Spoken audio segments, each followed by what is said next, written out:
I'm Aaron Crane, host of the Region 10 Recap. Want to relive the highlights of the game? Look for the Region 10 Recap every week. Just follow St. George News on Facebook or go to stgeorgenews.com. Did you know that St. George News has a new app? Download the St. George News app today and stay up to date on everything happening in Southern Utah. Get instant notifications on news, weather, sports, and more. Download the app today and get your local news now.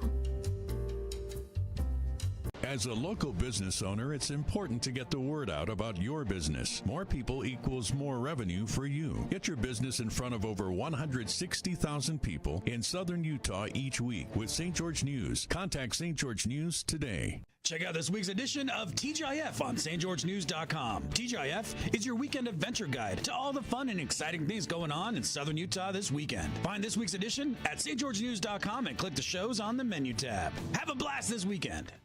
Asphalt. It's not something we think about much, except when it's in bad shape. At Holbrook Asphalt, we help cities, HOAs, and businesses avoid replacing painfully expensive roads and parking lots. To avoid the cost of replacing asphalt, you must effectively preserve it while it's still in good condition. University research has shown Holbrook Asphalt's HA5 slows asphalt aging by 67%. We make your pavement assets last longer, cost less to own, all while achieving higher property values. Visit holbrookasphalt.com to discover more. I'm Bo Bradshaw, owner of Bo's Auto Parts. I want to watch the game as well, so I'll make this quick. When you come into Bo's Auto Parts, our store mission is simple. Supply our customers with the best auto parts and the best customer service we can provide. Come on by and see if we can deliver. Hey, it's Sheldon Demke. Check out the latest episode of What's on the Menu, a behind-the-scenes tour of local restaurants. We'll see some of their favorite dishes and get an inside look on how these dishes are prepared. Check out this week's episode at stgeorgenews.com and click the shows on the menu tab. First Ace Hardware is conveniently located in St. George on the corner of Bluff Street and St. George Boulevard with 30,000 square feet of lawn and garden, paint, tools, fabrics, sporting goods, and the most complete nut and bolt section in town. First General Store, the Big Ace store on Bluff and on Main in Cedar City. We are Utah's financial outfitter, and we're here when it's time for your business to climb higher. Cass Valley Bank, mountains await. Member FDIC, equal housing lender. Southern Utah, the anticipation has been building. It's Region 10 football back under the lights on a Friday night. The matchup you've all been waiting for. Get ready for Region 10 football. It's time! Incredible! Beautiful high arcing throw right into the hands. What a catch! He levels the boom! Big run, Daddy!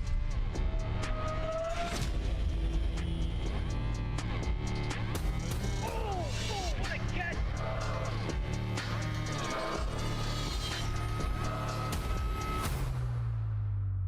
And it's in for the score!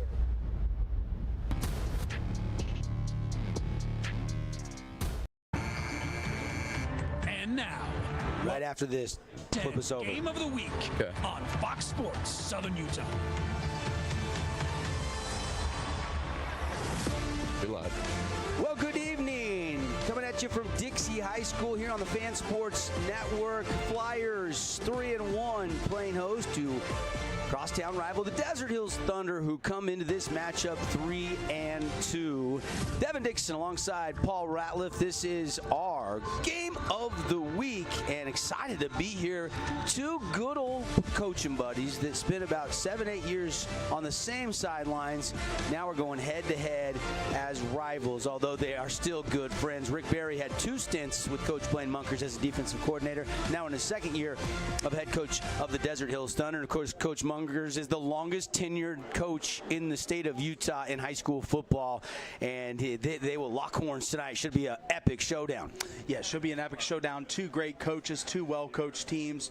two young gunslingers. It's a compelling game. Devin, turn Paulie up a little bit. And I cannot wait until we get this one started, Devin. I've been looking forward to this all week long. The big storylines in this one, no Seth Takau tonight. Seth Takau is out. He had a high ankle sprain last week, so no timetable set for his return.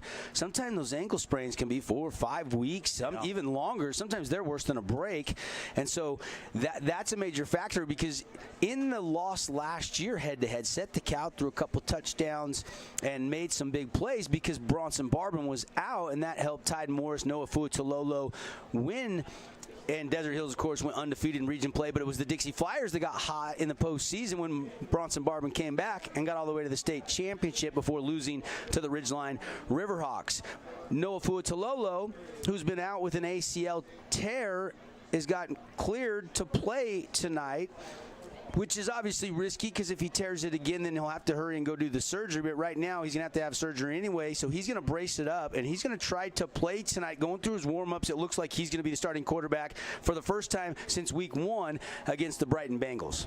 Yeah, what news we received today. We obviously got it when we got to the press box and kind of hot off the press, and what a break for the Thunder. Obviously, the most talented quarterback on the roster can do things that no quarterback on the roster can do, and even if he's at a limited strength, even if that brace slows him down mobility-wise, he can still absolutely sling the ball all over the field. So look for that to be a big improvement for the Thunder in the quarterback department.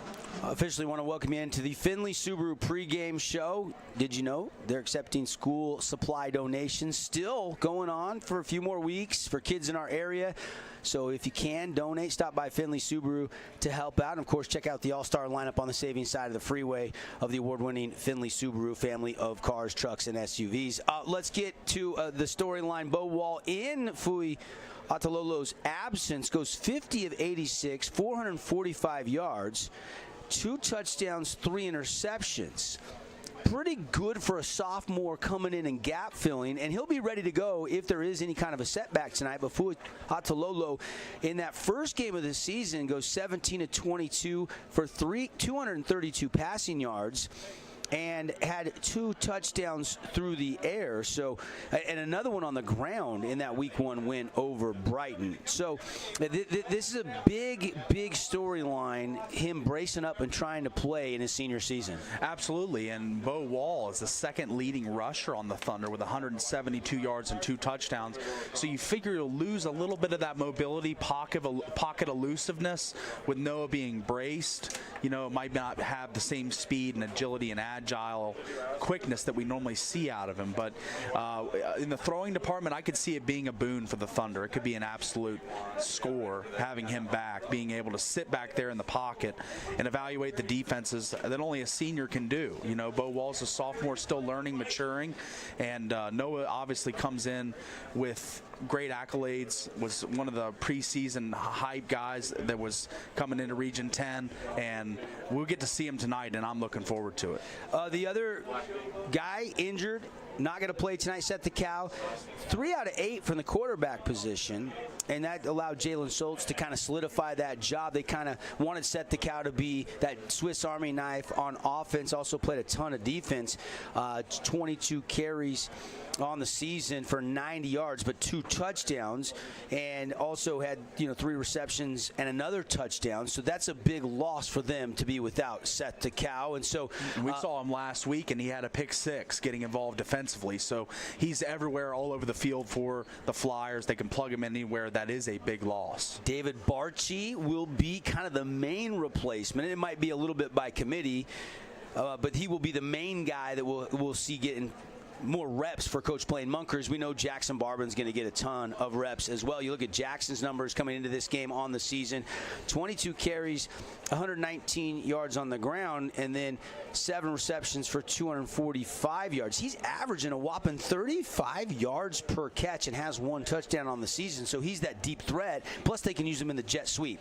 Yeah, we saw that last week against Pineview. He was streaking down the sideline on some deep posts multiple times, getting open, catching the football, And the jet sweep action, another thing that the Flyers love to do, get out on the edges where they can use their speed, and that was open all day long for them against Pineview. I expect for it to be a little tougher getting out on the edges of the Thunder, but we'll have to see. All right, so those are the big storylines. We'll take a break, come back. Paul will break down our Findlay Subaru keys to the game. We'll take a 2-minute timeout, come back here inside the pregame festivities, getting you ready for the 3-1 Flyers, the 3-2 Thunder in a crosstown rivalry here on the Fan Sports Network, as well as on Region10Sports.tv. Stay with us.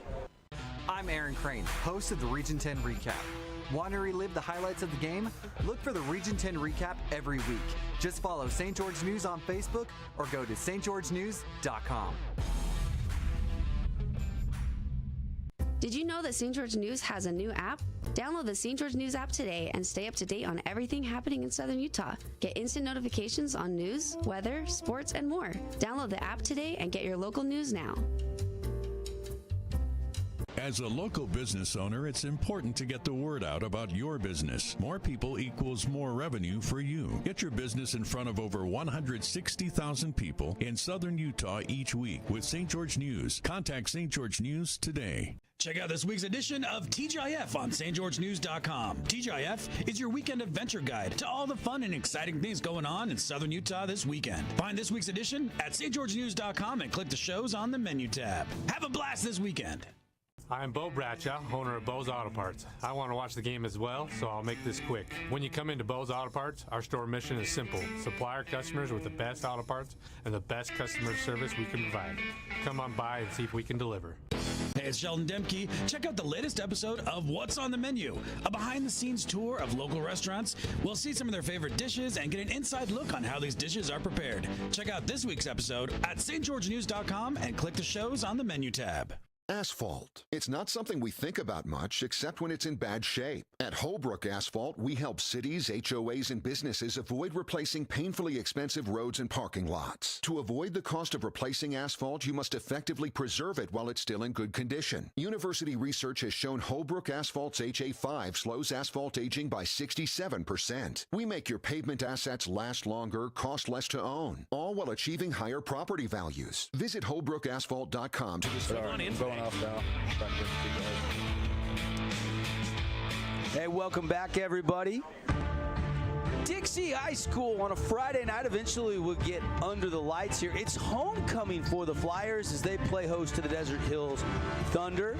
A lot of fun. Paul, you and I had a chance to talk with Coach Munkers and Coach Barry at the same time. Not often you get two coaches that are going to coach against each other on a Friday night to join us on the radio in the same segment, but that's how good of friends these two opposing coaches are. Yeah, absolutely. A testament to their friendship. We talked to them and they said they were planning a trip to Hawaii.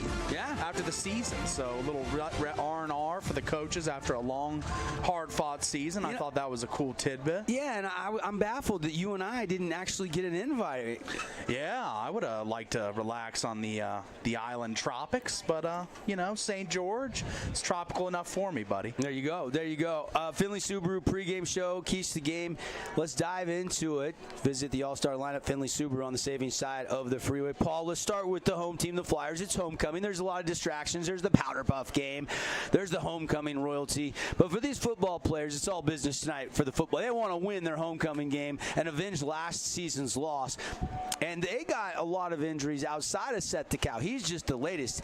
Aiden Hatch, their starting center, he had to have a pin in his hand. He's out. Chet Atkinson, he got an ACL again, so he is out. So there's a lot of guys injured for the Dixie Flyers. Other guys are just going to have to step up, and a testament to the depth of this team, and getting your twos always game ready for Coach Blaine Munkers. But what else do you think is going to be important in this one tonight for Dixie High? Yeah, my biggest keys for Dixie are to control the box with Trevin Aldridge and Dombrowski, as Desert Hills will love to look to the ground and pound tonight, as we don't quite know what we're going to expect out of Noah Fuitololo.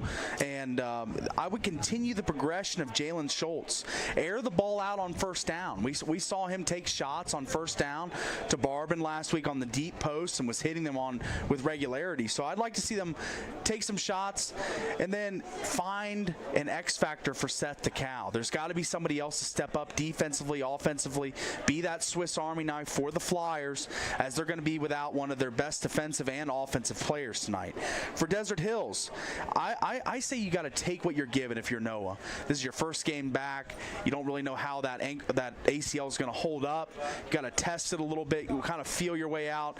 And I say to take what's given to you. Don't really try and stretch the field too often early in the game. Try and test that ACL and get more warmed up. I would say 3 seconds or less, get the ball out. Yeah, you don't want to take sacks. You don't want him scrambling, running for his life. Absolutely. You want to keep a clean pocket. That's going to test your offensive line tonight. So the offensive line has got to be really solid. And then, boom, Noah's got to go through his progressions in 3 seconds left and get the ball. Or I think he's probably got to throw it away. I think a recipe for disaster is him trying to run around and keep plays alive. Absolutely. Test and extend those plays would be not to the detriment of the Thunder. And my next key for the Thunder is to control the line of scrimmage. Ocean Talfa and Tassi Sout on the defensive line of the ball, and brother Stu Talfa need to move bodies in the run game and control the line of scrimmage in the Thunder run game to hold Tyden Morris and keep him in check. And my last key tonight is limit the deep ball of Dixie. Against Pineview, it was set up most of their scoring plays, or it was a scoring play. Limit the chunk plays, and the Thunder will be in it until the end. All right, there are your Finley Subaru keys to the game here as we get ready for kickoff. Dixie, Desert Hills. We're going to take an extended timeout.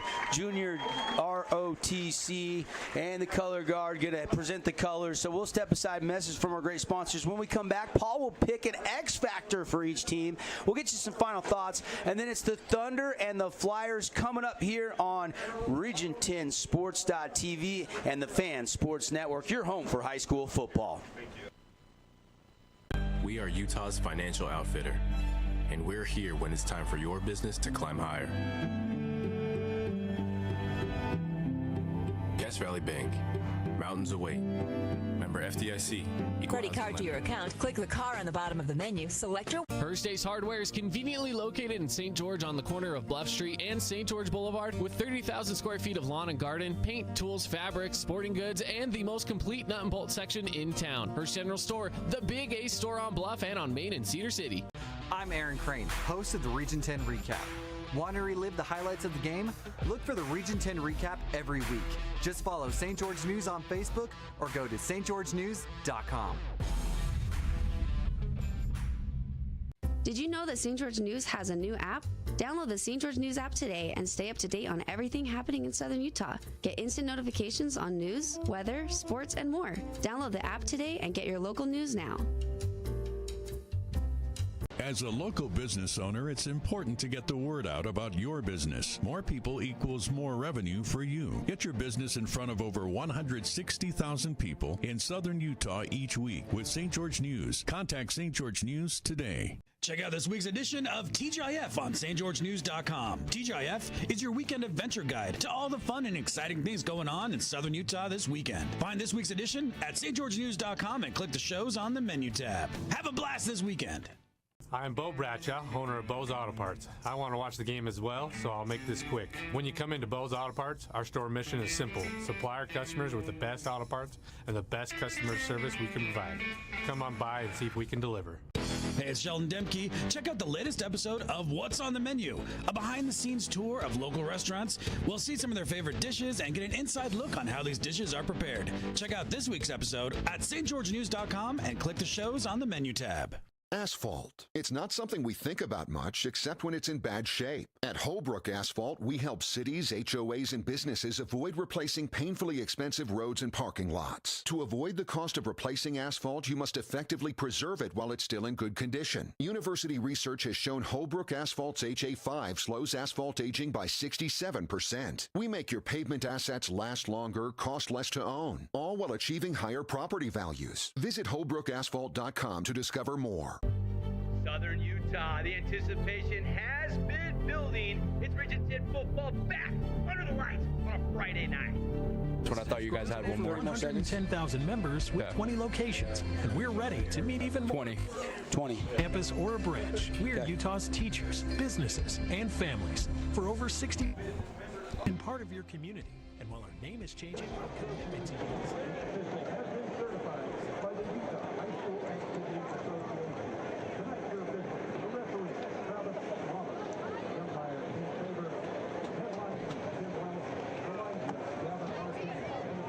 Hey, welcome back, everybody. Dixie Jr., ROTC color guard, doing a great job with our anthem. Homecoming festivities. Captain's going to go out on the field. We're going to have the coin toss here in just a minute. This is the Findlay Subaru pregame show. And, Paul, let's pick an X factor for one guy for both teams you think is going to be a difference maker in this game tonight. I'm going to go Jalen Schultz for the Dixie Flyers. I think that he's going to have to be a difference maker in this game. The run defense of the Thunder is tenacious and tough. I don't think there's going to be many running lanes and ability to pick up chunk yardage on the ground. So I think Jalen Schultz is going to have to air it out and be that guy for the Flyers. For the Thunder, I think it's got to be Noah Fuitualolo. Yeah. He's got to be the X factor because he's got to be the guy that plays to the level he's capable of, even though he's limited. He's going to have to make some plays for the Thunder to win this game. They can't lean on the running game all game long. So I'm going to go with the quarterbacks. Kind of easy, but I think they both play huge roles in tonight's game. Yeah, no question about it. I think with Fuitualolo coming back for the first time since week one, we were just talking to Cody Wilstead, the quarterback coach of the Desert Hills Thunder. You might remember that name. Great Pineview Panther quarterback. Started his career at BYU, ended up finishing up his career last season at Utah Tech. He said they got a microfiber plated brace that really protects that knee. So they're really confident that he's going to be okay to go out there and play through this ACL. All game. Yeah. And talking with Cody, he said that thing is as safe as it can get. Really can't do a lot of damage to that knee. And so senior season, Noah's a gamer, nothing to lose, wants to ride out there with his brothers and try to get it done. So I like that as the X factor, no question about it. Flyer captains tonight, Mason Kesterson, Trevin Aldridge, second in 4A in tackles, got 57 this year. And then, of course, the quarterback, Jalen Schultz. And then you got Stu Talfa, Noah Fuitualolo. You got Taven Mortensen out there. And Tide Morris, or I can't tell who the other one is there. Help me out, Paul. Those Thunder are wearing the road whites with the yellow, with the light. It's Hazen? Hazen Cummings is the other captain for the Thunder, the wide receiver. It's hard to see those numbers. It's a good thing we know Desert Hill's pretty good. Absolutely. And I think the white with the gold combo, a little tough to see the numbers and the names. Once it gets dark tonight and the lights come on, I think we'll be able to see them. And they're good-looking unis. There's no question about it. Oh, real sharp. Just with the sun out there. And the grandstands are starting to throw the shade out there about halfway across the field. And the toss is won. And we are closing in on kickoff. This is a big one. And again, last year, Paulie, this game was a good one. And it was the Thunder that took the victory. And looking at the situation this year, guys like Jake Dombrowski, 37 tackles. Mason Kesterson, couple interceptions. This defensive game could be won on that side of the ball because, Rick Berry is a defensive coordinator. He's going up against Blaine Munkers, who's a brilliant offensive coordinator. But Coach Berry told me he thinks this game tonight will be won in the trenches. Absolutely. We talked about it in our keys to the game that it's going to be one up front in the battle of the trenches. I mean, there's some big names on both sides of the ball, headlined by Stu Talfa, a guy that's got some offers from some big-time schools. So we'll see some premier play up front tonight, Devin. But, I mean, a lot of injuries for the Flyers. Cole Stewart, knee injury. Aiden Hatch, broken hand. Chet Atkinson tore the ACL. David Hollings, he's injured. Junior was hurt. I think Errol Dyer may be back tonight. But, again, no set to Cow. So, literally, it has been kind of one of those seasons the last 2 years for Coach Munkers where he has just been snake bit with a lot of injuries. And on the flip side, Desert Hills is pretty healthy, and they're getting the one key injury they had in Noah Fuitualolo back tonight. Yet Nolan Perry's Power Guide had Desert Hills and Dixie's power rating differential 13 points, and Dixie had the higher rating, making them kind of the almost 2 touchdown favorites. We'll see how it plays out tonight. I don't see the 2 touchdowns there. I think this is going to be expect the unexpected type game. It's going to come down to the wire. I think it's going to be a one-score game, but we'll have to just wait and see how it plays out.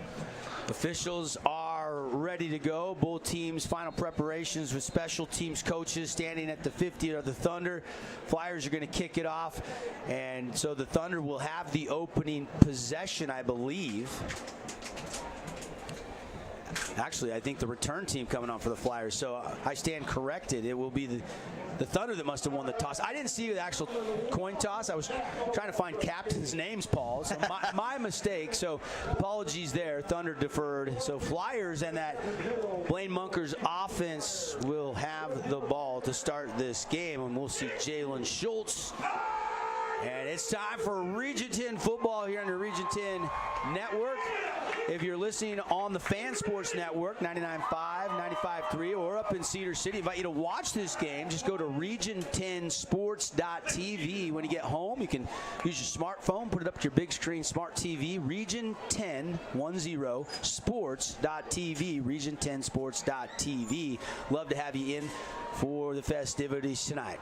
Let's put 12 minutes on the first quarter clock, and let's play some football on a Friday night Region 10 showdown. Flyers wearing the blue with the white numbers, all white lids, pants, and jerseys with the gold numbers. And Tristan John will out across the 20, has a crease to the 30, keeps going down the sideline to midfield. Number 23, Silas Russell, with a big return, and the Flyers have excellent field position to start this game tonight. Yeah, what a run back, what a momentum starter for the Flyers, as we just see that wedge just gets out and blocks, and he follows his blockers down the sideline. Kicker and a couple other hosts of Thunder, the only people to stop him. What a run. What a run back to start this game. Jalen Schultz will go to the shotgun. Replay tonight brought to you by Holbrook Asphalt. We're hoping for the big. Schultz has Christian sidecar to the right. He'll run it wide to Christian off left tackle. Now cut back, and he is hit and dropped. Didn't get a yards. Hit at the 45 and driven back. Big time stop by Double Nichols. He's back wearing a 55. I'm going to see the yards after catch and contact. Great play there. So into the Cache Valley Bank red zone. They're going to run it wide to Jackson Barbin. Turns the corner, hit and driven out of bounds near the 10-yard line. It's going to be close to first down. They're going to give a 9-yard gain to the 10. The blocking out on the edge there by the Flyers O-line, getting out in front, getting to the second level, and blocking up some of those backers for the Thunder, making it a great outside opportunity on the edge. Flyers on the march. Cache Valley Bank red zone for the first time for either team tonight. Second down and a long yard to go. Got to get it down to the 9. Ball spotted right at the 10. Schultz empty. Going to run a draw right up the middle. Has a little bit of a crease. He is hit, pushing. That's quick, but we'll just have to see. Every player is different when it comes to returning from an injury, especially such a hard to deal with injury like an ACL with that big brace. But we'll see his mobility and his passing acumen displayed on this first drive. Fooey out of the gun. Standing zone 15. Drops back. Rocks, fires, caught outside by Cummings, and he's going to get upfield, and he's going to pick up about 13 yards, and that is another U-First Credit Union first down. And what a throw to start in rhythm. Just gets the shoulders square and fires out and finds an open receiver, picks up 13 yards. The protection on the play was great. Stuart Talfa anchoring that right side and just not allowing any pressure on Noah. First and 10. Fooey gets it out quick over the middle. Lincoln Holmes with the catch. 10-yard, 11-yard, and falling forward. Almost a 12-yard gain. Another big first down by the Thunder. They're going quick on offense. They are. They're going up tempo, and this is a totally different offense than we saw in the last couple weeks with the spread option look and just looking to air raid it out, throw the ball, and just it's a crisp start for the Thunder throwing the football. Fooey out of the gun. Tide Morris in the backfield, but they're going to run a jet sweep. And Holmes is going to come wide, actually driven down and lost about 4 yards, maybe even 5. Lincoln Holmes that time couldn't get running north and south. And the Flyer defense on the edges was there and waiting. There was nothing there. As we can see on the replay here, Lincoln Holmes takes the jet sweep and is just looking for a lane to cut up, but there's nothing there. Multiple defenders taken down quickly on the play by number 44, Trevin Ulrich. Another tackle to be in his second in the state standings are just climbing as we continue this game. Out of the gun, Fuatololo going to throw. Has all day, finally dumps it off, and it's caught on the sideline by Taven Mortensen. Team Money stays in bounds, and that's enough for a U-First Credit Union first down, a pickup of about 13, 14 yards right at the sticks, and that'll move the chains. Another great protection by his offensive lineman, just sliding back and taking on blockers and just giving him all the opportune time to throw. And Team Money making himself open in the hole in the zone. And Noah Fuatololo going to run it right up the middle there the first time tonight, and it's Tyden Morris, and Tyden Morris will pick up 4, nearly 5. Desert Hills content to ground and pound a little bit with the aerial assault that they've been putting on so far. Nice little play, running right off tackle and picking up 5. Let's go defense! Out of the gun. Fooey, 7:46 on the clock. Flyers up 7-0. They scored moments ago. Pull it out of the belly, and Fuatololo is in trouble, and he is sacked. That's the first time we've seen pressure put on Noah Fuatololo, and it just collapsed on him. Multiple rushers, and that pocket just absolutely collapsed. There's nowhere for him to run, even if he wanted to. So the question is, how did he react to that first hit with the ACL? And looks okay. Looks absolutely fine. So we'll just continue to monitor it throughout the game. That is a little bulkier brace than I thought, but he's making it work. 3rd and 10. Fooey drops back, steps up, throws it outside, and it is caught behind the defense, and it is going to be a touchdown, Desert Hills. What a throw, and what a catch to Lincoln Holmes. And that was on 3rd and 10, a 43-yard touchdown. He's back. Noah Fuatololo with a dime, Paulie. Just right over the outstretched hands of the defender there, number 12, Carter Van Lin, and it was just all grass ahead of Lincoln Holmes after that catch was made, as he was behind the defense. Like you said, Devin, no way to stop that play from happening. What a dime, what a play. Tristan John for the extra point. It's up, and it is good. We're tied 7-7 on the Wilkinson's House of Lighting scoreboard. From bold statements to subtle compliments, Wilkinson's House of Lighting will help you more enjoy every space in your home. We'll take a quick 30-second timeout, come back tied at 7 here from Dixie High. Thunder, Flyers, both score touchdowns on their opening drive.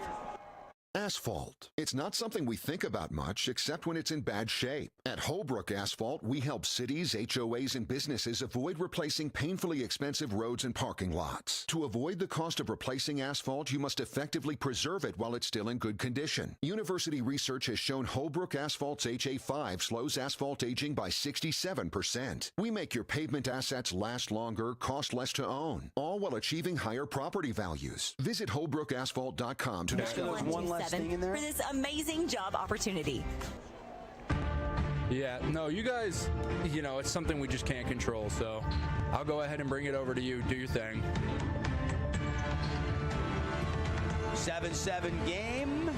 Are you entertained yet? I am. Both teams look crisp on offense, and we are knotted up with still just under 7 minutes left here in quarter number 1. Devin Dixon, Paul Ratliff with you. And the kickoff is going to be returnable in the coffin corner. And this time, though, not going to get past the 20-yard line. Again, on the return was number 23, Silas Russell. Not quite the return we had the first go-around. What a dynamic return that was. But still, Flyers set up after an impressive first drive where they just marched on down the field and made it look easy. Let's see if they can make it easy this second go-around with a little adjustments being made by Rick Barry and his staff. 6:51 to go. Jalen Schultz, who had the 2-yard touchdown run, is going to hand off to Jackson Barber on the jet sweep. He's trying to run north and south, stretching, turning up on the edge, got all the way to the boundary and picked up about a 3-yard gain. It'll be 2nd down and 7. The Thunder love stretching out these plays, making them tough to turn up field, and we've seen that on a couple jet sweeps already, as the penetration in the backfield causing the lanes to evaporate and nowhere to run for these jet sweep recipients. But good play, second down coming, and we'll see what they do here. High school football brought to you by Fabulous Freddy's, our timeout sponsor tonight. So when we take a break, we'll have it just like Freddy's. Take a break, relax, get your car washed inside and out. Unlimited Car Wash Club. Great drinks, snacks, pink cookies, And how about Ike's Sandwich Shop, now open at the Bluff Street location? That time, nothing doing there. And it is Schultz with the keeper. And I don't think he even got back to the line of scrimmage, if he did, just barely. Yeah, Cyrus Polu all over the play there, snuffed it out quick. They tried that quarterback draw down there on the goal line and was successful, but not that time. So 3rd and long for the Flyers, 3rd and 8. Polu will get credit, I think, with the sack. Clock ticking, 6:10 to go, tied at 7 apiece. Flyers scored first. Schultz with the 2-yard touchdown run, and then QB1, Noah Fuatulolo, 43-yard dime to Lincoln Holmes to tie this game up, and now the Flyers need to convert here. They're 1 for 1 on 3rd down tonight. Schultz, high, soft arcing, and it's nearly intercepted, and it's caught by Kesterson. Are you kidding me, Mason Kesterson? That was magical. The concentration to bring it to the body. I don't even know if he ever brought it to the body. He cradled it with one hand, and I think 2 different Thunder players deflected it. Incredible bounce around play here as we see Schultz back to pass, drifting back, and just lobs it up. And it bounces off 2 Thunder defenders and is snared off the ground almost.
On there. So we wait for the officials. It looks like it's going to be marched off against the Thunder on a personal foul call. So face mask, 15-yard variety, I think, is the call. Really couldn't see that helmet was turned away from us. We didn't get a good angle on that play, but have to trust the officials there. They saw it. 3:35 and ticking left. Not sure why the clock didn't stop for the penalty, but it is running. And Flyers now, fresh set of downs. They're right at the 20. Cache Valley Bank red zone, your financial outfitter. Cache Valley Bank, mountains away. Run up the middle, and a good push by that Flyer offensive line. It's a little bit shorthanded with some injuries, but that's going to be a nice gain of 6 on first down. Yeah, I was talking to offensive line coach Will Liebert before the game. Jordan Simmons is one of his seniors, one of the road graders there for the Flyers O-line. You saw him out making some blocks in the second level to get those extra yards for the offense. Alex Aldridge, another one of the guys that they got big job tonight. Kenneth Pautuotoa, one of the other linemen. Quick pass outside. It's dropped through the hands of Blake Watson, and it falls incomplete. It'll be 3rd down and 4 for the Flyers. Looks like we have another flag out there where the ball was thrown. Looks like a holding coming up. Defensive holding on the Thunder. Should be another first down coming up for the Flyers. See the frustration on the part of the Thunder. Had them in a 3rd down situation, but looks like a holding's coming up here. Flyers caught with the hold. Oh, Flyers on the hold. Okay. That'll back the Flyers up, and they'll accept the penalty, so replay 2nd down. So instead of, 3rd and 4, it's going to be 2nd down and 14. And the playbook, a large part of the playbook open in this situation, of course. Looking for something to get at least 8 or 9 here, make it a manageable 3rd down to go. Schultz out of the gun. Jeffrey Christian to his right. Single receiver to the near side is David Barchi. And they're going to go over the middle to Kesterson, and it's incomplete. Dangerous throw. Mortensen was there in coverage. Or no, excuse me, I think that was Lincoln Holmes in coverage. As just an errant throw there, one of the first we've seen, other than the tip ball that was almost picked, and the other ball that was picked that was called back for a penalty. Schultz off to a little bit of an erratic start. Like to see him cool down here, get back in rhythm, more of those short, get the ball quick out of his hand throws, as he's kind of struggling a little bit out of the gate. 2:27 left in quarter number 1. Glad you're with us here on Region10Sports.tv on the live stream or the Fan Sports Network. And it's going to be 3rd down and long here for Jalen Schultz. Maybe audibling or barking out the cadence. Here he goes. Ready. 3rd and 13. And now a timeout taken by Coach Blaine Munkers. Timeouts all season long brought to you by Fabulous Freddy's. Fabulous Freddy's voted best car wash in Southern Utah. Get your sodas. Pink cookies, they're delicious. And now Ike's Sandwiches at the Bluff Street location. It's always a fabulous day when you stop in at Fabulous Freddy's. Let's keep it right here. So the big storylines, no Seth the Cow, just a slew of injuries for the Flyers. And then he's back, Noah Fuatulolo, connecting on a 43-yard touchdown to Lincoln Holmes. Jalen Schultz had a 2-yard touchdown run, and we are knotted 7 apiece. Of course, if we get over 25 points by either one of these teams, everyone wins. Fans of Region 10 football win. You get to head over to get the Holbrook Asphalt Big Score dessert after the game at tonight. And when it goes final, 25 points or more, we'll let you know whether you're watching, listening, you're in the stands. You go to the St. George Yogurtland, and 5 ounces of free frozen yogurt. Hopefully I'll see you there, Paul. Oh, absolutely. I've never been one to shy away from some free frozen yogurt. Absolutely. Have to take advantage of the toppings bar they have there. Anything you could ever want on that toppings bar, buddy. Those cheesecake cubes, pretty good. Thanks to Holbrook Asphalt. Fun deal. They do it for all of our Region 10 teams. Double move. Schultz going outside to Barbin. It is incomplete. So they go for the home run on 3rd and 13, and here comes Bibiano Vargas, which is going to be at least a 40-plus yard field goal attempt. We'll see where they spot it. Bibiano Vargas, very strong last week in his kicking attempts and PATs. I think he hit them all. So one of the better kickers in Region 10. Well, and Barbin was the intended receiver. He's got to come all the way back to the 30 after that incompletion and get ready to hold this. They're gonna spot it at the 30, so it's gonna be a 40-yarder on 4th down. Flyers trying to take the lead in a 7-7 tie. Here comes the snap. The hold is down. Pressure comes, but the kick is away, and it's long enough, and it is good. Vargas hits a 40-yarder, and the Flyers take a 10-7 lead here on the Fan Sports Network. Or is it no good? Vargas is hurt.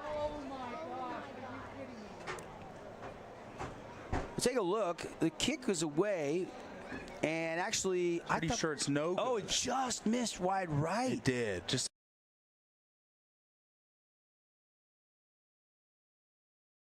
So we're going to stay tied 7-7, and we'll keep it right here.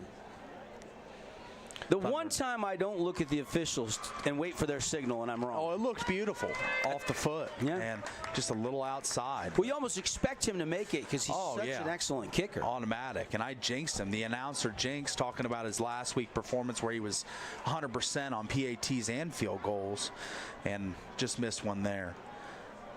So the 40-yard field goal for Dixie is no good, and Desert Hills will take over. And here comes Noah Fuatololo. He's back in there out of the shotgun. Tide Morris to his left. They'll put a man in motion. That's Zach Ford. They'll hand off to Tide Morris. He'll break a tackle, jump out to the right side, pushing ahead, but not much there. Swarmed right near the original line of scrimmage. No gain on the play. Yeah, it looked like number 26, Anthony Crichton, on the play for the Flyers out there, flying around, buzzing to the ball, and he had a company of defenders with him, but he was the first one to the ball. What a play. 1:54 left in the first quarter, tied at 7. Desert Hills with the ball. 2nd down and 10. Trips 3-by-1 set. Ball from the right hash. Fuatololo throwing, going to the single receiver side on a deep out route, and it is incomplete. Trying to find Cummings over there, and just couldn't bring it to the body. Yeah, it looked like Braylon Jessup out there in the coverage for the Flyers and just broke up that ball. I mean, it was right there. The receiver and the DB had a chance on it, and Jessup just seemed to make the superior play, breaking up that ball, getting the PBU. Out of the gun. Fuatololo over the middle. Receiver never turned, and it's incomplete. Pressure was coming, and it's going to be 4th and 10, and the punt unit will have to come on for the Thunder. And just a little miscommunication there between Noah and his receiver, as there's still some kinks to be worked out, of course, being as how he missed a couple weeks and coming off the bench, and with an injury with the ACL, not as mobile as he would normally be, extending plays, and just a little miscommunication there is all. So here comes Cyrus Polu standing at his own 5, and the kick is high, and it's going to land in Thunder territory, then bounce across midfield and roll, and take a decent roll down inside the 45 to about the 43-yard line. Good starting field position for the Flyers after that. After it's kind of a tough missed kick and drive where they was so promising going down the field, getting bailed out by a lot of penalties and couldn't cash in. Let's see if they are a little more aggressive this drive, throwing the football. What do you see so far from the observation deck, Paul? Well, I see that the Flyers love getting out on the edge, and the Thunder have been able to limit that. So I think that the airing out the ball, the aerial attack is going to be what the Flyers need to win tonight. For the Thunder, just limit those long plays, running or throwing, because it's been big plays for the Flyers so far. And they're going to try to run wide. Jackson Barber, and that is strung out, and that's going to be a loss on the play of a couple yards. Nowhere to go. Cyrus Polu, Kona Crowell, and company out wide. Both these teams defensively, sideline to sideline, have showed their team speed. Yeah, the lateral quickness for both of these teams has been on display tonight. Bottling up these runners, trying to get the edge, as everyone wants to get out on the edge, but it's a hard road to hoe to get there, as both these defenses have been standing tall. The latest example by the Thunder right there. Out of the gun. And they'll do the jet sweep, handoff, and trying to run wide is Louis Bennett. Louis Bennett going to get a few yards, showing you speed there. And at least it was a positive play on that fly sweep to Louis Bennett. Yeah, they're still working it in, still trying to go back to that well. And not to say that it won't open up later in the game as these Thunder defenders tire. But right now, the defensive line for the Thunder, we talked about in the keys to the game beforehand. Tassi Salta, Ocean, Talfa and company holding strong up front. It's been a battle for these two teams' lines early. 3rd down and 8 from the 45, and that'll be the end of the first quarter. We'll step aside on the Wilkinson's House of Lighting scoreboard. Dixie, Desert Hills both score on their opening drive, and then both teams trying to kind of regroup, the defense trying to adjust. 7-7, we'll be right back after this message from our great local partners on your Region 10 Sports Network, the Fan Sports Network, and Region 10 Sports.tv. We are Utah's financial outfitter, and we're here when it's time for your business to climb higher. Guest Valley Bank, mountains await. Member FDIC. It just said 0 and 0 the whole time. The down in the yardage is not showing up. We've been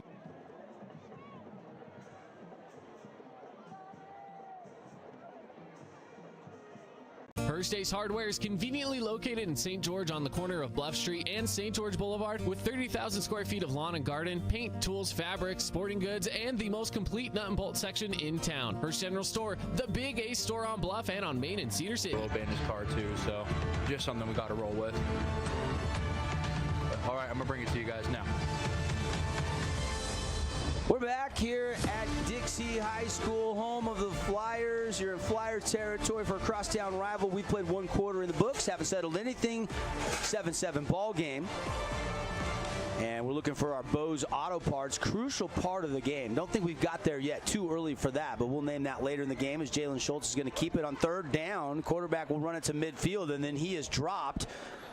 Kona Crowell coming in to hit Jalen Schultz, and it's going to be 4th down, and now probably got enough there. You can go for it here if you want to. Coach Munkers appears like he's going to leave the offense out there. Going tempo as we see they're quick up to the ball, try and get this play off and get a 1st down. First time we've seen either team gamble on 4th down. Here we go.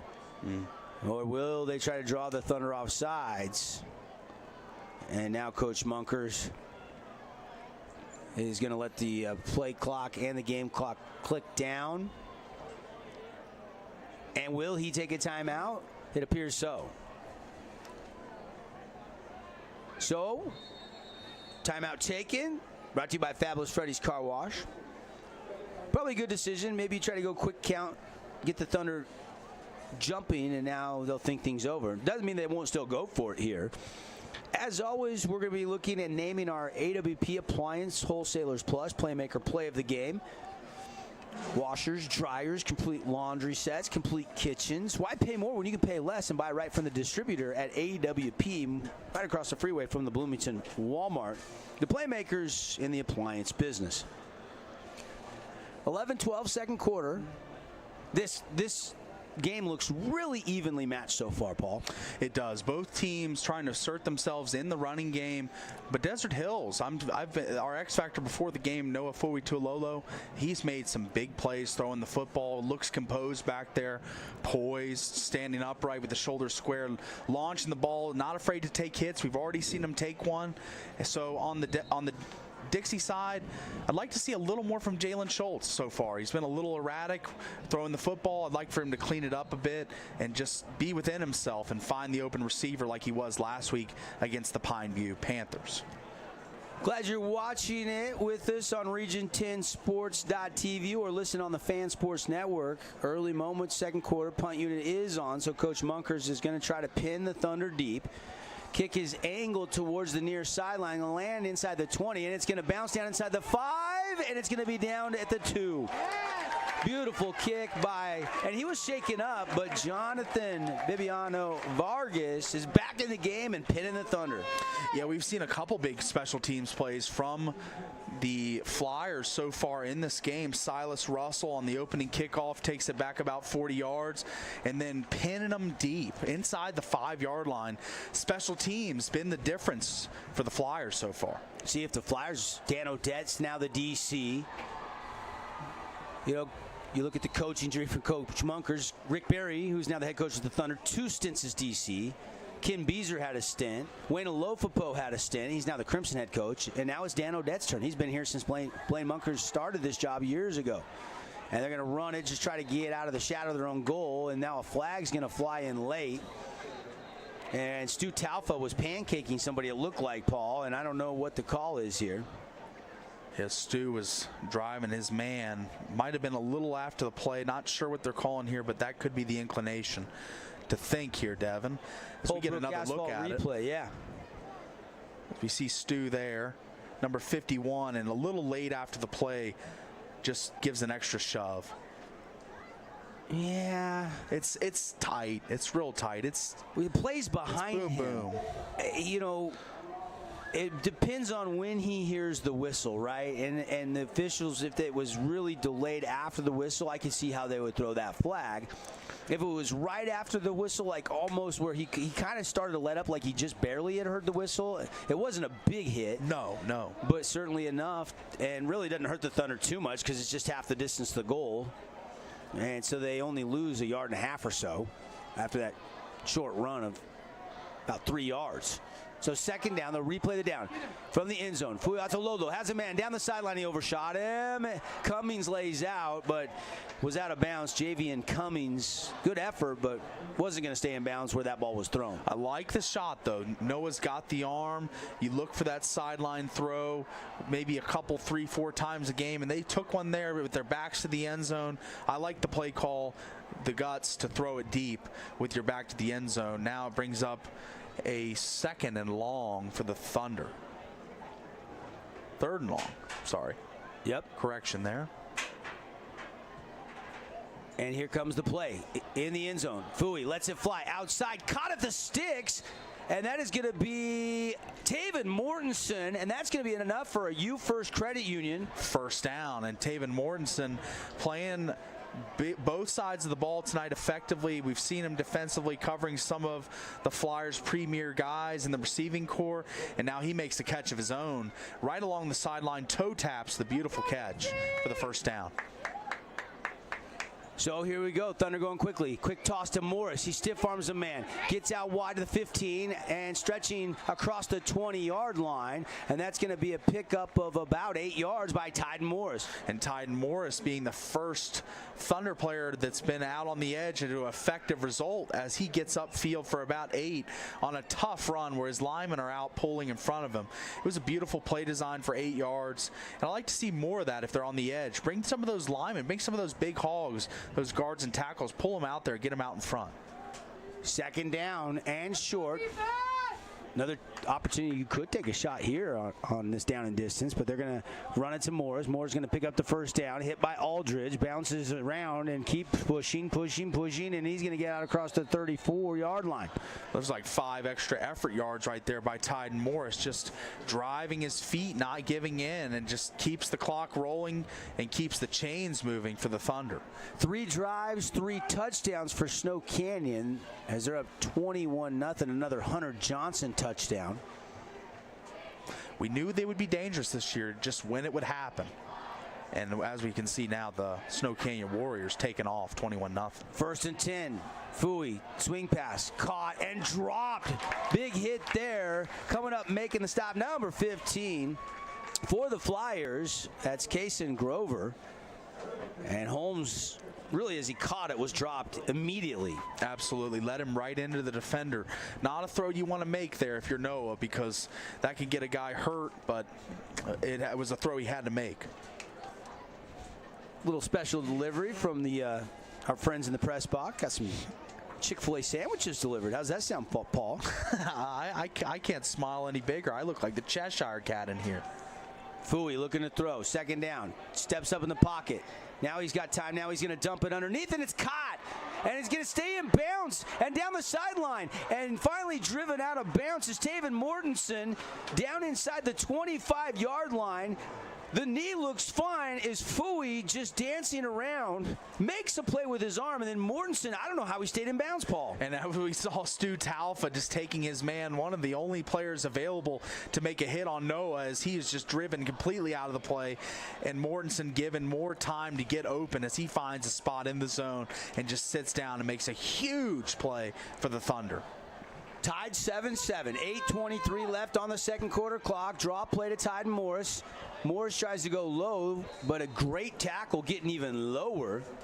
Who was that? Number 6, I believe, Braden Wilson. And number 15, Kason Grover out there. Again, no Seth to cow tonight for Dixie High School. We've also got some other key injuries. Aiden Hatch. Errol Dyer is not playing tonight. He's been out with a concussion. You've got Atkinson that had the ACL injury last year.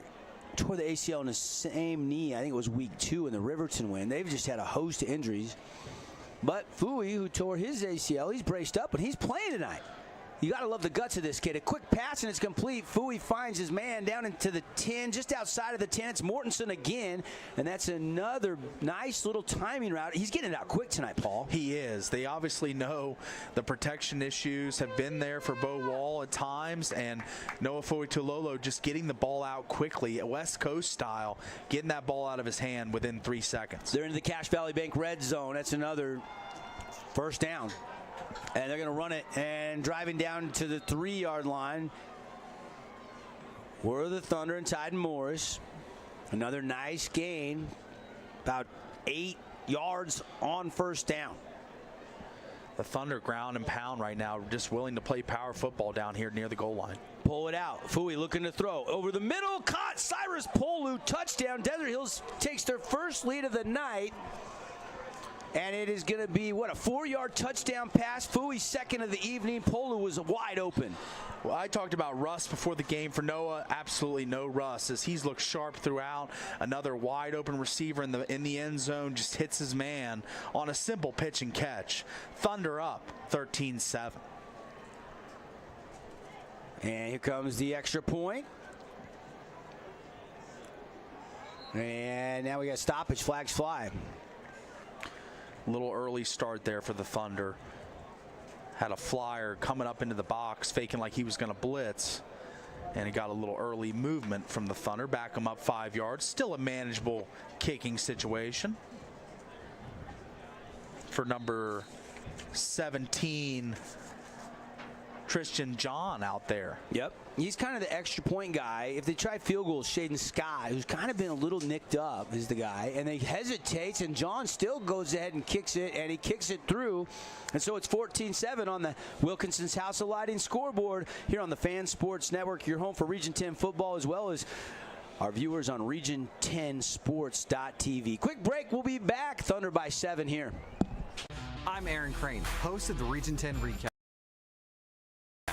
Want to relive the highlights of the game? Look for the Region 10 Recap every week. Just follow St. George News on Facebook or go to stgeorgenews.com.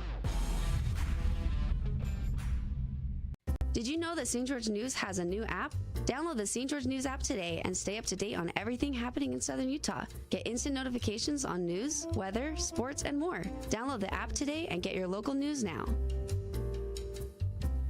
As a local business owner, it's important to get the word out about your business. More people equals more revenue for you. Get your business in front of over 160,000 people in Southern Utah each week with St. George News. Contact St. George News today. Check out this week's edition of TGIF on stgeorgenews.com. TGIF is your weekend adventure guide to all the fun and exciting things going on in Southern Utah this weekend. Find this week's edition at stgeorgenews.com and click the shows on the menu tab. Have a blast this weekend. Hey, we're back here, 6:39 remaining. Kickoff is going to be returnable, and trying to bounce out of a crowd is the return man. And again, that is number 23 for the Flyers, Silas Russell, and he'll get it out across the 25-yard line. Pretty good field position, almost near the 30-yard line for the Flyers. They now trail for the first time tonight, 14-7. Yeah, well, you'd like to see a drive here put together by the Flyers as they've got They're behind on the scoreboard for the first time all night. Jalen Schultz going to need to lead a composed attack here. No mental mistakes, no turnovers as they're down by 7. Out of the gun, Mr. Schultz, ready to go, looking to throw, setting up a screen. It's caught by Christian with one hand. He's got some room. Christian to the 40, to midfield, down the sideline to the 40. 35, he's going to cut back. Makes a man miss, tackle from the backside at the 25-yard line. The screen to perfection. No better middle screen than that one right. I'm Bo Bradshaw, owner of Bo's Auto Parts. Pursued upfield and just lobs it right over the top. A slow lob, just a perfect touch on that ball. Lofts it over the defenders and for an easy catch. And then it's just all green grass in front of him. Blocks out front by number 53. Yeah, and Barbin and Kesterson were the early guys. Your receivers getting some blocks, and then here comes the line. And now the Flyers knocking on the Cache Valley Bank red zone, trying to tie this game up. Man in motion, handoff given. Here comes Louis Bennett. Louis Bennett shaking bacon, cuts back at the 5, into the end zone, touchdown. Louis Bennett, a little magic, and it's going to be a 24-yard touchdown run for Louis Bennett. And Louis Bennett looking like number 16 set the cow, where number 19 flipped that 6 over. You got a 9, and Louis Bennett just weaving through the defense like a boat on the water. He looked great there, and a great play by the Flyers to go within 1 here with 5:47 left in the first half. Big time run there for Louis Bennett. A couple nice moves, really good downfield blocking again by the receivers for the Flyers. Something that I can remember back to the Blake Barney and the Mike Sharp and the Reggie Graff days and all the great quarterbacks. The receivers always taught to block downfield. Bibiano Vargas, extra point is good on the Wilkinson's House of Lighting scoreboard. We're tied at 14 apiece. We'll take another timeout, come back. 5:47 left in the first half on the Fan Sports Network. Hey, it's Sheldon Demke. Check out the latest episode of What's on the Menu, a behind-the-scenes tour of local restaurants. We'll see some of their favorite dishes and get an inside look on how these dishes are prepared. Check out this week's episode at stgeorgenews.com and click the shows on the menu tab. First Ace Hardware is conveniently located in St. George on the corner of Bluff Street and St. George Boulevard with 30,000 square feet of lawn and garden, paint, tools, fabrics, sporting goods, and the most complete nut and bolt section in town. First General Store, the Big Ace store on Bluff and on Main in Cedar City.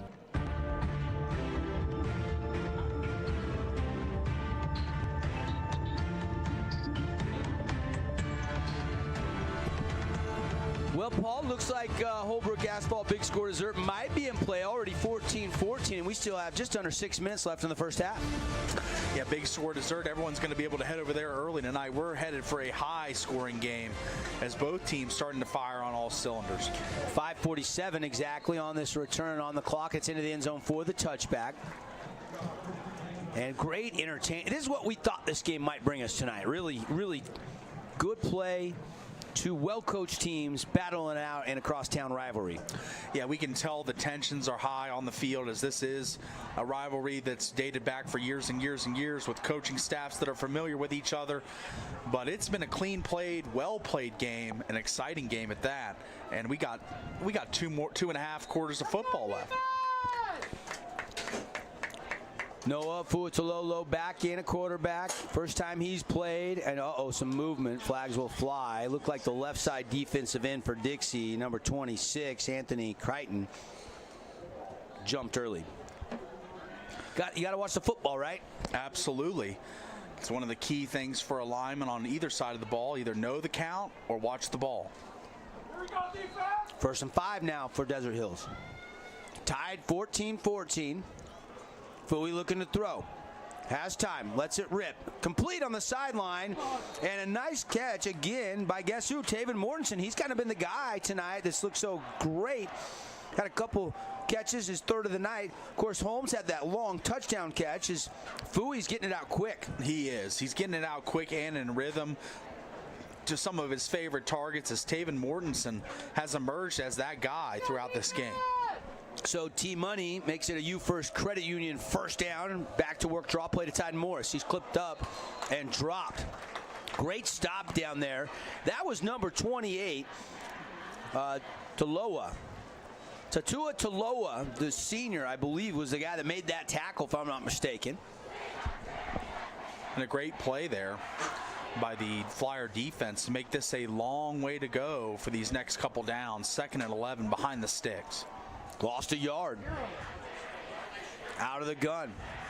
Both student body sections getting into it tonight. Fooey looking to throw.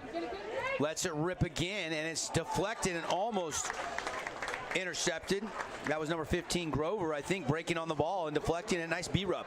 Yeah, Grover's been on the scene for multiple plays tonight, breaking up plays, being in contested situations, making it tougher on these Thunder receivers as he breaks up another one there. Just the break on the ball and the elite speed, getting over there and making that a tough throw for Noah. 3rd and long, 3rd and 11. Out of the gun, Fooey looking to throw. Pressure coming, has to throw it away. Saw the pressure coming, and it came from the left side of the Dixie defense. And now the punt unit on, and we're tied at 14 apiece. And now the Flyers can try to use a little clock and try to take the lead into the break potentially. That's got to be the ideal situation for Coach Munkers and crew, because they've got a chance 4:31 here where they can absolutely just walk down the field, take their time, run out all the clock, go into the halftime with the lead.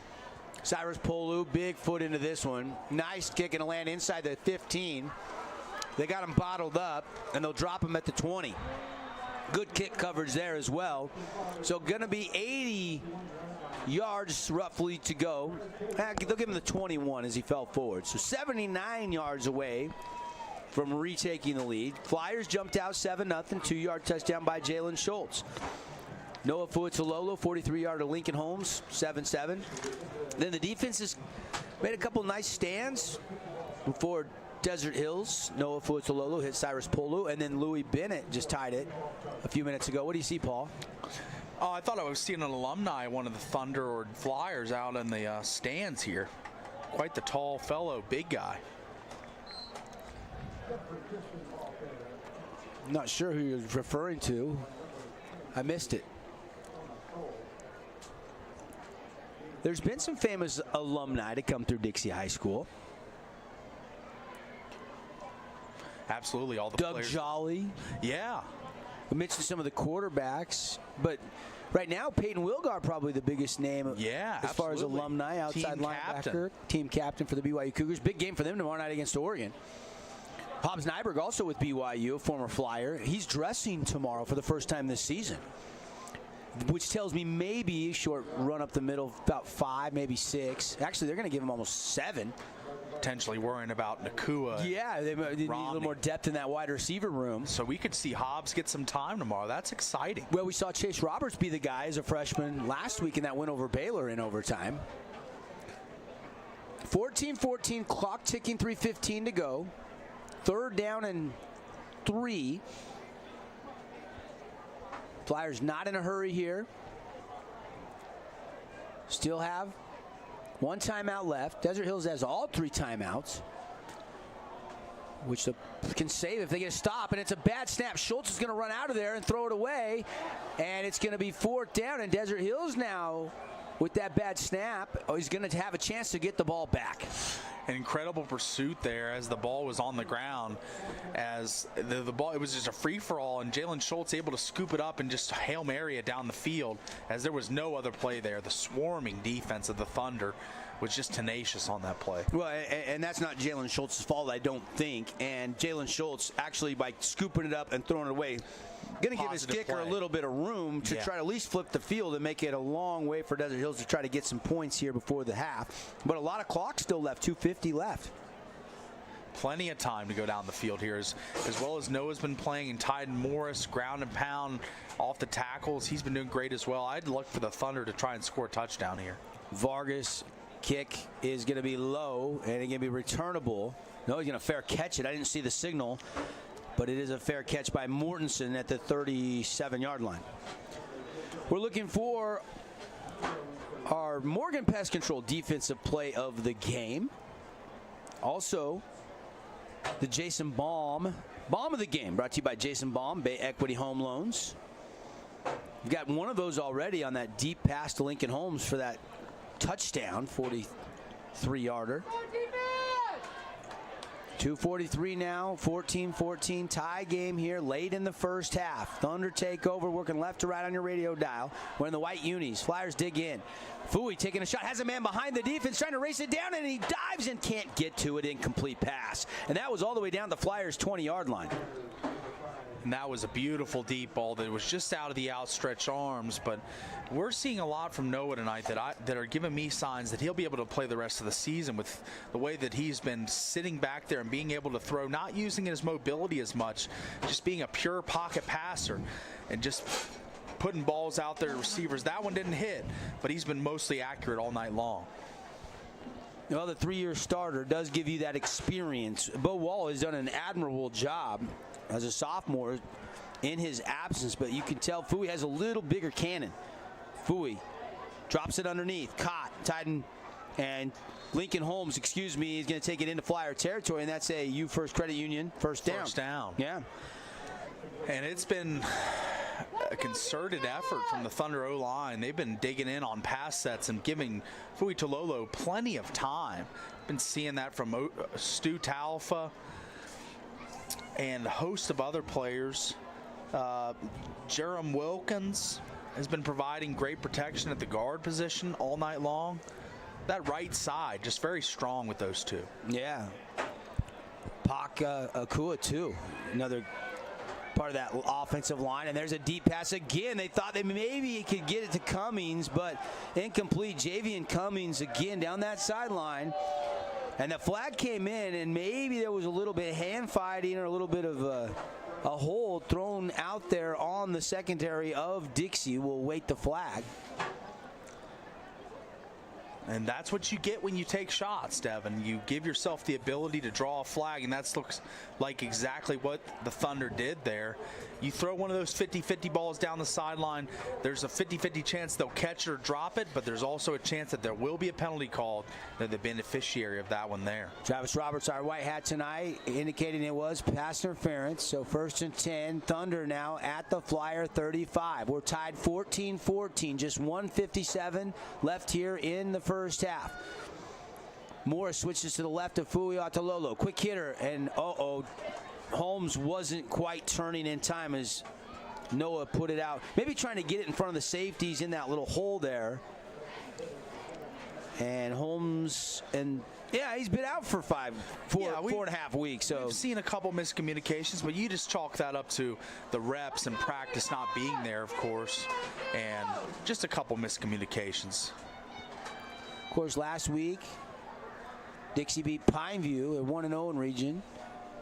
Desert Hills played North Sanpete on homecoming on their bye week, and it's a quick toss outside, and it's going to be a gain of a couple to Cummings. That's Azen Cummings. Now, Azen Cummings is the senior. The guy they've been trying to get that deep ball to is the junior, his little brother, Javian Cummings. Two talented receivers. You know, a guy they haven't got the ball to yet much tonight is Kona Crowell. Seen a much more heavier dosage of Kona and Cyrus are kind of in that left side outside of Stu Taufa right now. And it's going to be 3rd and short, 3rd and about 2. They'll run it to Morris. Has the first down and more. Morris to the edge. Morris down inside the Cache Valley Bank red zone and driven out of bounds near the 12. And Titan Morris starting to gain steam as he goes. I've said before on other broadcasts, he's like Derrick Henry. It can be 2, 4, 3, 7, and then he busts off of 20 yards as if he's starting to gain steam as the game goes along. Clock stops as he got out of bounds. They'll reset the chains. Can't get a first down. They'll bounce outside on a run from Titan Morris, trying to get running north and south. They'll get to the edge, and he's finally strung out of bounds down right around the 5-yard line, and it'll be 2nd down. And another impressive run out on the edge as both teams have been going to that well multiple times tonight.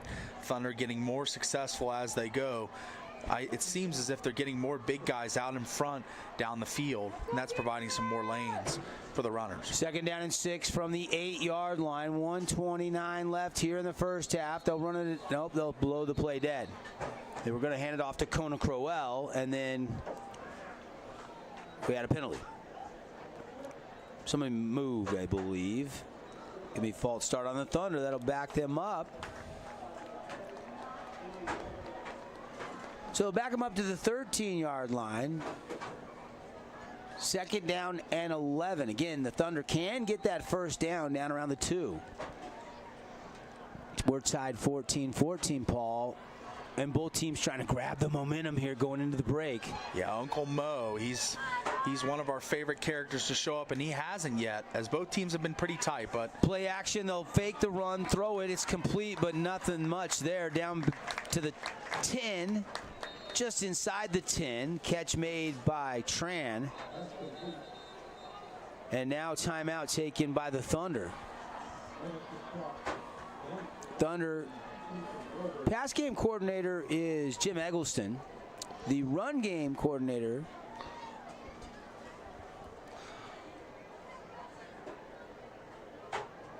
and now I was just looking to see, this is Sam Stevens, but I was looking to see Paul had an update for me here. College football update. Paul, go ahead and update our viewers and our listeners. What do you got? Absolutely. One of the only college football games going tonight, Florida State and Louisville knotted up. Well, not knotted up yet. 21-20 as the Noles score. Mike Norvell's squad trying to get right in one of his 4th or 5th year there at Florida State. Haven't been good since Bobby Bowden left, really. Yeah, that's a good point.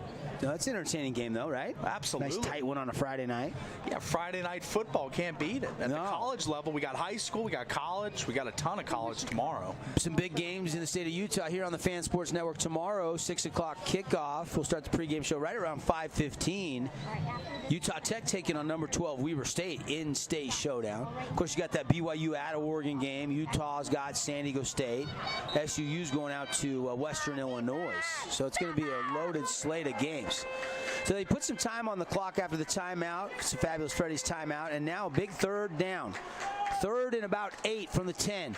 Fui going to throw, looking left, has time. Now he dumps it underneath, come back right, it's caught. Did he stay in bounds? Yes, he did. Touchdown. Touchdown, Thunder, Taven T-Money Mortensen. And the money has been there all night long. He's basically a bank tonight. He's been wide open and catching footballs. As we see here, just the simple stop route, comes back to the football and makes the toe tap along the end zone sideline for the quick touchdown for the Thunder, leaving not much time for the Flyers with 1:11 remaining. What a nice job by that offensive line. First of all, giving Noah time, and then he waited till Taven Mortensen could come back, and now we've got flags flying here on the extra point. 20-14 now, PAT pending. What happened there, Paul? It's the same move that the Flyers did on the previous PAT. They bring in a blitzer and walk him off, and it seems to somewhat bother the Thunder PAT team up front as they were a little jumpy, but it'll back them up 5, and here we go again. So, all right, back them up. Still not Lincoln Holmes. Tristan John, pressure comes, he gets it away.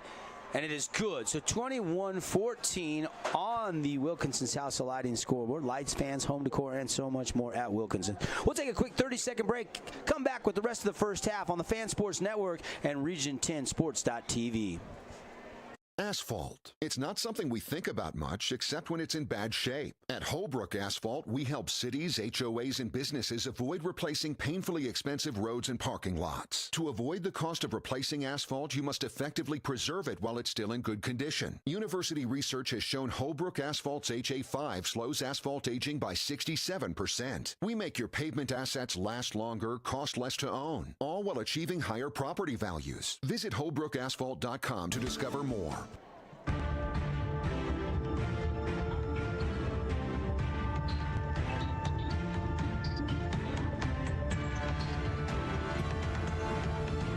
We're back here at Dixie High School, 21-14. Thunder lead the Flyers. Devin Dixon, Paul Ratliff, glad to be with you tonight here on the Fan Sports Network and Region10Sports.tv. Thanks for listening and watching tonight.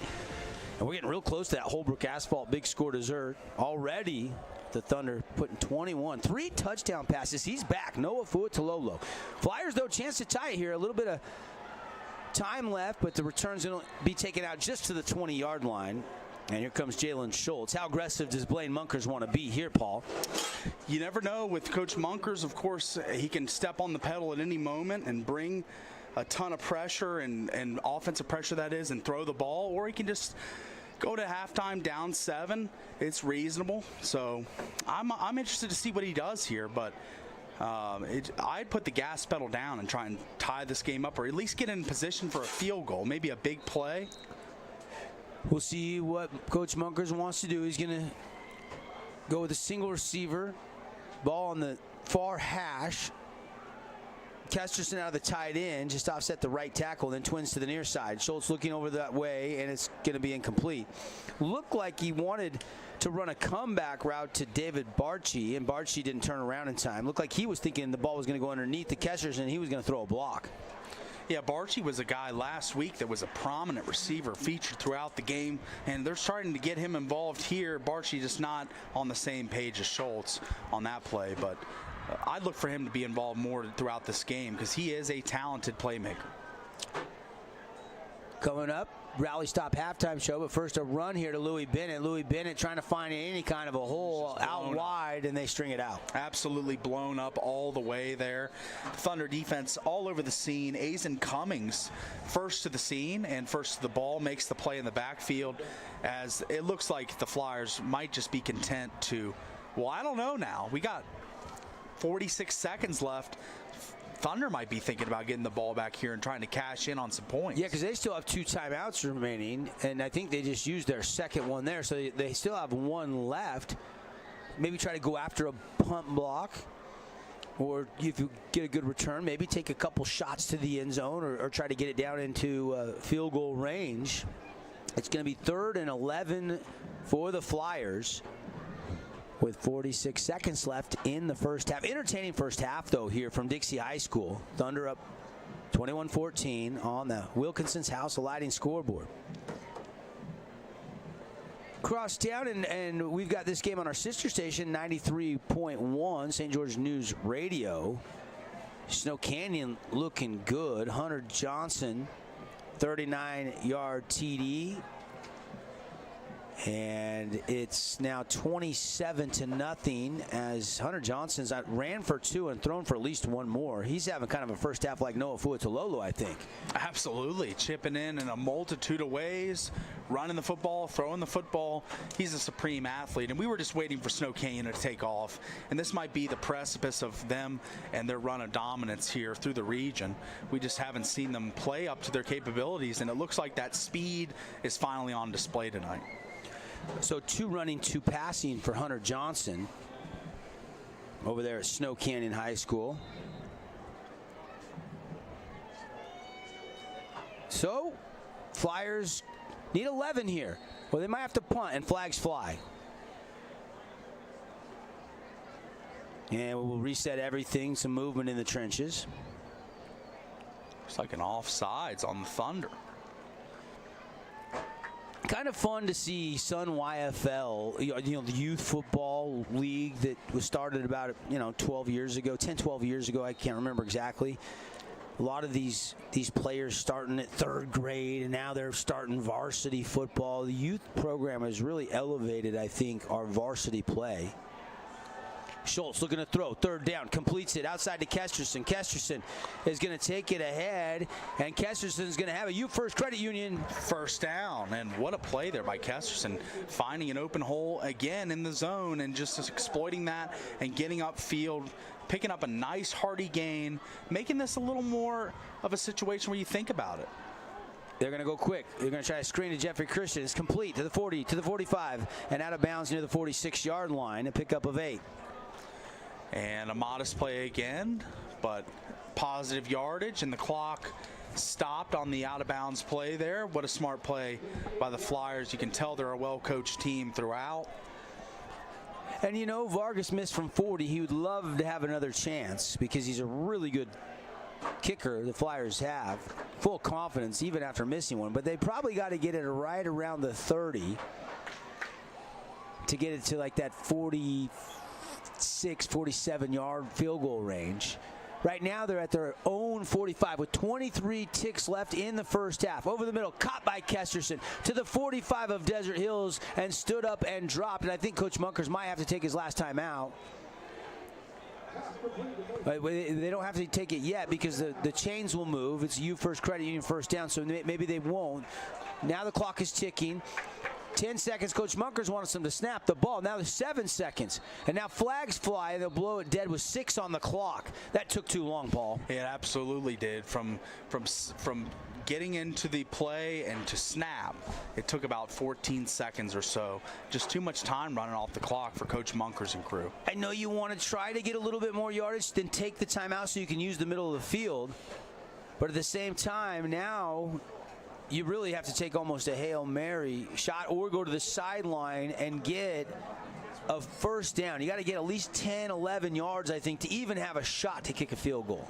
I'm with you. I see the 30 or the 28, 27-yard line being the zone you want to be in. The 30-yard line might be a little too long. It is a clear night, no wind tonight, but I would just try and get inside the 30 if I'm trying to kick a field goal here for the Flyers. So the Flyers don't have to use their last timeout because Desert Hills, it appears, has taken their last timeout to catch their breath. Maybe sensing they're on their heels a little bit. Maybe Coach Barry wanted to give some instructions, but that does allow Dixie to draw up exactly what they want. Looks like a more of a prevent type defense here in. Got maybe some extra secondaries. Looks like a 3 front. And Stu Taufa is one of the, no, that's Ocean Taufa with Sauta. They're double nickel. Yep. Number 40, Ocean Taufa and Tassi Sauta, respectively. Like a 3-3-5 look here. Yeah. 1st and 10. That's really irrelevant. Only 6 seconds left in the first half. Thunder lead 21-14. So it'll start on the snap, I believe, because of the timeout. So no rush. Oh, low snap. Schultz has it, though. He's going to fire it out to the sideline. It is caught and out of bounds. No, it's incomplete, they say. Did not bring it to the body as he was hit. Pass was intended for number 7, David Barchi, who's getting a lot of reps with Seth the Cow injured. Barchi, a guy last week we talked about, it was a key cog in that Dixie offense. And just having a little mental mistake there, just not bringing the ball into the body. But the Flyers, 1 second left here. What do you do, Devin? Hail Mary just take time? a shot. Yeah, you just take a shot. And I don't think a trick play really helps you. I think you just line's got to give you enough time against a 3-man rush to just let Schultz get it into the end zone and hope for the old tip drill. Hope it goes your way. Schultz lets it fly. It's going to go short of the end zone, and it's going to be deflected out of bounds. And the Thunder on the road tonight. Dixie's homecoming game. Halfway through it, at the half, they lead 21-14, but a very fun first half. Incredibly entertaining first half from both sides of the ball. We talked about the quarterbacks in the pregame as being the X factor. They both have been excellent. Noah Fuitololo has been throwing the ball all over the yard in the first half, completing balls to multiple receivers, distributing it around. And Jalen Schultz on the ground picks up a touchdown and puts some hard-nosed runs down the goal line. I've been impressed by both teams and quarterbacks. We'll take a 2-minute timeout, come back with our Rally Stop halftime show again on the Wilkinson's House of Lighting scoreboard. Desert Hills leads Dixie 21-14. We are Utah's financial outfitter. And we're here when it's time for your business to climb higher. Cash Valley Bank, mountains await. Member FDIC, equal housing lender. Did you know that St. George News has a new app? Download the St. George News app today and stay up to date on everything happening in Southern Utah. Get instant notifications on news, weather, sports, and more. Download the app today and get your local news now. As a local business owner, it's important to get the word out about your business. More people equals more revenue for you. Get your business in front of over 160,000 people in Southern Utah each week with St. George News. Contact St. George News today. Check out this week's edition of TGIF on stgeorgenews.com. TGIF is your weekend adventure guide to all the fun and exciting things going on in Southern Utah this weekend. Find this week's edition at stgeorgenews.com and click the shows on the menu tab. Have a blast this weekend. I'm Bo Bradshaw, owner of Bo's Auto Parts. I want to watch the game as well, so I'll make this quick. When you come into Bo's Auto Parts, our store mission is simple. Supply our customers with the best auto parts and the best customer service we can provide. Come on by and see if we can deliver.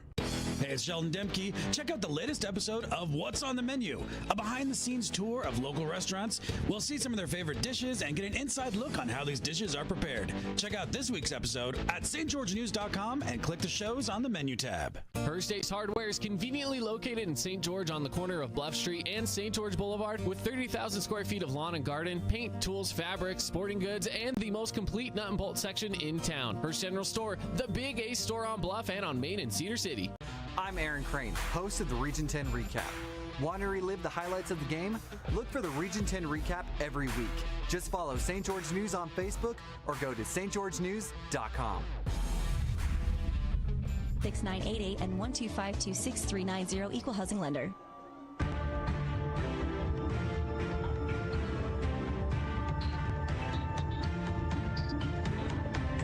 Well, some really good offense combined with some really good defense. 251 yards in the first half for the Thunder, 204 for the Flyers, and both teams in a tight one here at the break, 21-14. Want to welcome everybody into the Rally Stop halftime show. And Paul, ton of fantastic plays in this one. I thought the Louis Bennett run was very electric. I thought the first touchdown as he came back by Noah Fuatololo, just threaded it high over the defender to Lincoln Holmes, really showed that he looks good as the Dixie cheerleaders are putting on a little halftime show right now. It's homecoming tonight for the Flyers. Yeah, I always loved homecoming. We had the dance, the game first, of course, then the dance. It was a great little experience for the high school community, and as we can see, this crowd is wired up for homecoming today. Both sides, the away stand's pretty packed, and the home stand's absolutely packed for this homecoming matchup between two heavyweights. You look at some of the key statistics in this one. Again, thanks to Rally Stop bringing our halftime festivities. And boy, oh boy, oh boy, no matter if you're running around errands, picking up your kids from practice, or done cheering your favorite team on, there's not a better place to refuel than your local Rally Stops. Check them out all over southern Utah. Dombrowski, Aldridge doing some nice things defensively in that first half. They combined for 9 tackles. Kesterson got going there late, had 3 catches for 41 yards. Christian making some plays, getting Louis Bennett involved. Nothing behind the Thunder secondary, though, for the Dixie Flyers. The longest play was that Louis Bennett 26-yard touchdown run. Yeah, we talked about that in the pregame. The Pineview game, Jalen Schultz was able to take multiple shots down the field to try and find open receivers on the deep post. It was mostly Jackson Bardman finding openings. But it seems as if the Thunder defense has bottled that up and not allowed the ability of the deep ball to come out tonight. And they've been confined to more 10, 12 intermediate passes. And it's been working for Schultz, but I'd like to see them stretch the field a little more in the second half, Devin. How about Noah Fuatololo? He's back. In the first half, he goes 14-21 for 207 yards, not 1, not 2, but 3 touchdowns. His favorite receiver was Mortensen. T-Money, 6 catches, 111 yards, and a touchdown. Holmes had 4 catches for 66 yards and a score. And Cyrus Polu led the defense with 6 tackles and 1 TFL. And Cyrus Polu, we talk about him all the time being the Swiss Army knife for the Thunder. And I saw him making tackles in the offensive game, blocking for Tide Morris out there on the edges. He's just a guy that contributes in so many ways to a team, and he's a guy that you need on a team, a great locker room guy and a great player. So great first half for Cyrus Polu.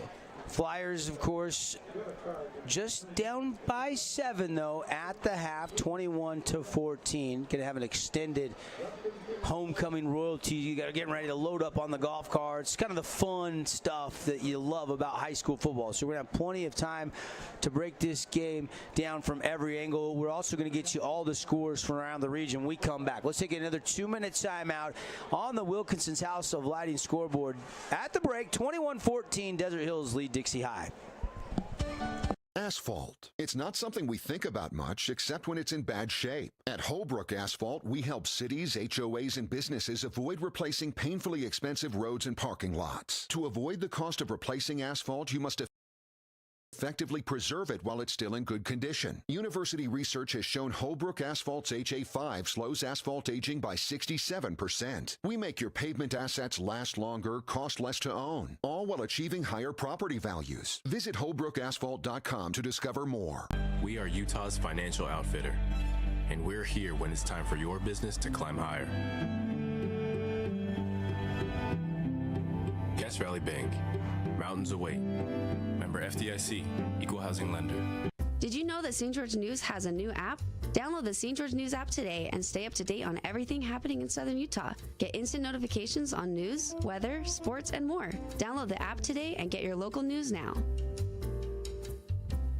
As a local business owner, it's important to get the word out about your business. More people equals more revenue for you. Get your business in front of over 160,000 people in Southern Utah each week with St. George News. Contact St. George News today. Check out this week's edition of TGIF on stgeorgenews.com. TGIF is your weekend adventure guide to all the fun and exciting things going on in Southern Utah this weekend. Find this week's edition at stgeorgenews.com and click the shows on the menu tab. Have a blast this weekend. Rally Stop in Cedar City is proud to support Region 10 athletics. They want to wish all the teams good luck this year and look forward to seeing them bring home the championships. Rally Stop reminds... I'm Bo Bradshaw, owner of Bo's Auto Parts. I want to watch the game as well, so I'll make this quick. When you come into Bo's Auto Parts, our store mission is simple. Supply our customers with the best auto parts and the best customer service we can provide. Come on by and see if we can deliver.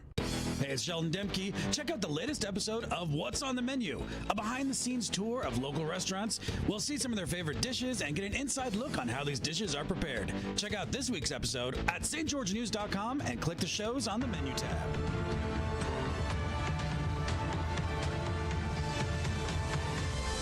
We're back. Rally Stop halftime show, 21-14. Desert Hills leads at the break. It was a nice start by both teams. Defenses kind of settled in. Now anything can happen. Expect the unexpected in the second half. How about some score updates for you here? Cedar City at the pit at Pineview, and the Reds leading the Panthers 14-7. That game is at halftime. Coden Lunt had 5 passing touchdowns last week. Scored on an 11-yard touchdown run and then a 4-yard touchdown run. But Tyler Brown at quarterback for the Panthers, with 25 seconds left in the second quarter, hit Blake Stuckey on a 10-yard touchdown pass to cut that lead in half. So pretty tight one over there at Pineview High School tonight. Panthers, of course, searching for their first win of the season and, of course, their first region win after losing to the Dixie Flyers last week. All Snow Canyon Warriors at home against Hurricane. Hunter Johnson ran for 2, threw for 2 more. Both to Will Warner. He got ejected last week for a targeting call.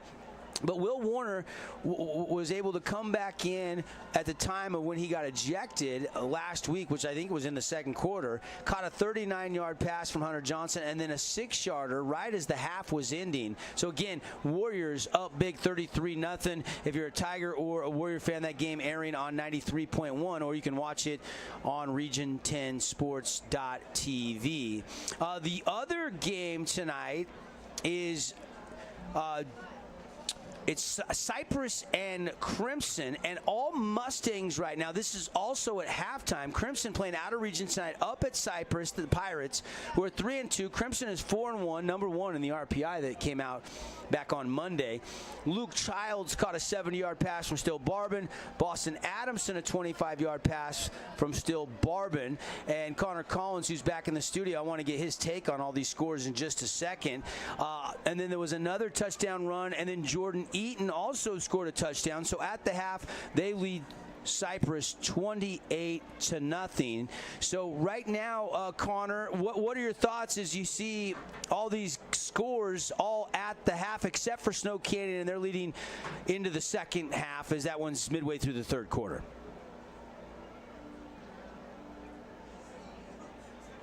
Maybe we won't get some comments there from CC. CC, I was just curious if you can, your thoughts on the first half scores, if you can hear me, bud. Bring you in for our Rally Stop halftime show. If not, we'll move on. And we've got a lot of extended time here because of the halftime festivities for homecoming for the Dixie Flyers. They're announcing the royalty, and they're coming around in the golf carts as we speak. I want to take one of those golf carts home so I can roll around my next 18 holes with one of those things. While we have a second here, I'll give you my thoughts on those 4A scores. Not surprised, Snow Canyon mad, looking to get back into their winning ways. They really, in a lot of ways, played just as good as Crimson, just lost where it mattered most on the scoreboard when they tried a 2-point conversion to send to overtime last week, so they're rolling. Hunter Johnson, the hand is healed up enough for him to grip a football and throw it. He's back in a big way with 4 total touchdowns in that first half. Cedar City, Pineview, a lot of people thought, Nolan Perry included, this was Cedar by 10+. Just a 7-point lead. I mean, this is a hungry Panther team. They're playing at home tonight. So that's a very tight game, just like this one here we're doing, where it's a 7-point game at the half with Desert Hills leading Dixie 21-14. How about some scores from Region 11 tonight? The other 4A conference in the state of Utah. We'll see some of these teams in the postseason, play some of our Region 10 teams. Bear River leading Logan right now 28-13. Skyview is leading at Ridgeline at halftime 9-0, and that is noteworthy because Ridgeline is actually right up there at number 3 in the RPI rankings that came out this week. So Skyview a chance to get some nice movement into maybe the top 5 potentially. Mountain Crest is leading Green Canyon 7-0. So those are all your 4A halftime scores. Halftime presented by Rally Stop. Let's take another 3-minute timeout. We'll come back and talk second half adjustments as at the break, Desert Hills leads Dixie 21-14 on the Fan Sports Network and Region10sports.tv. Southern Utah, the anticipation has been building. It's Region 10 football back under the lights on a Friday night. The matchup you've all been waiting for. Get ready for Region 10 football. It's time. Incredible. Beautiful high heartbeat throw right into the hands. What a catch. He levels the boom. Big run, man.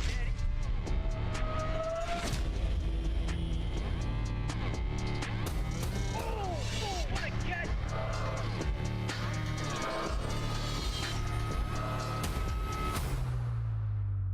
And it's in for the score.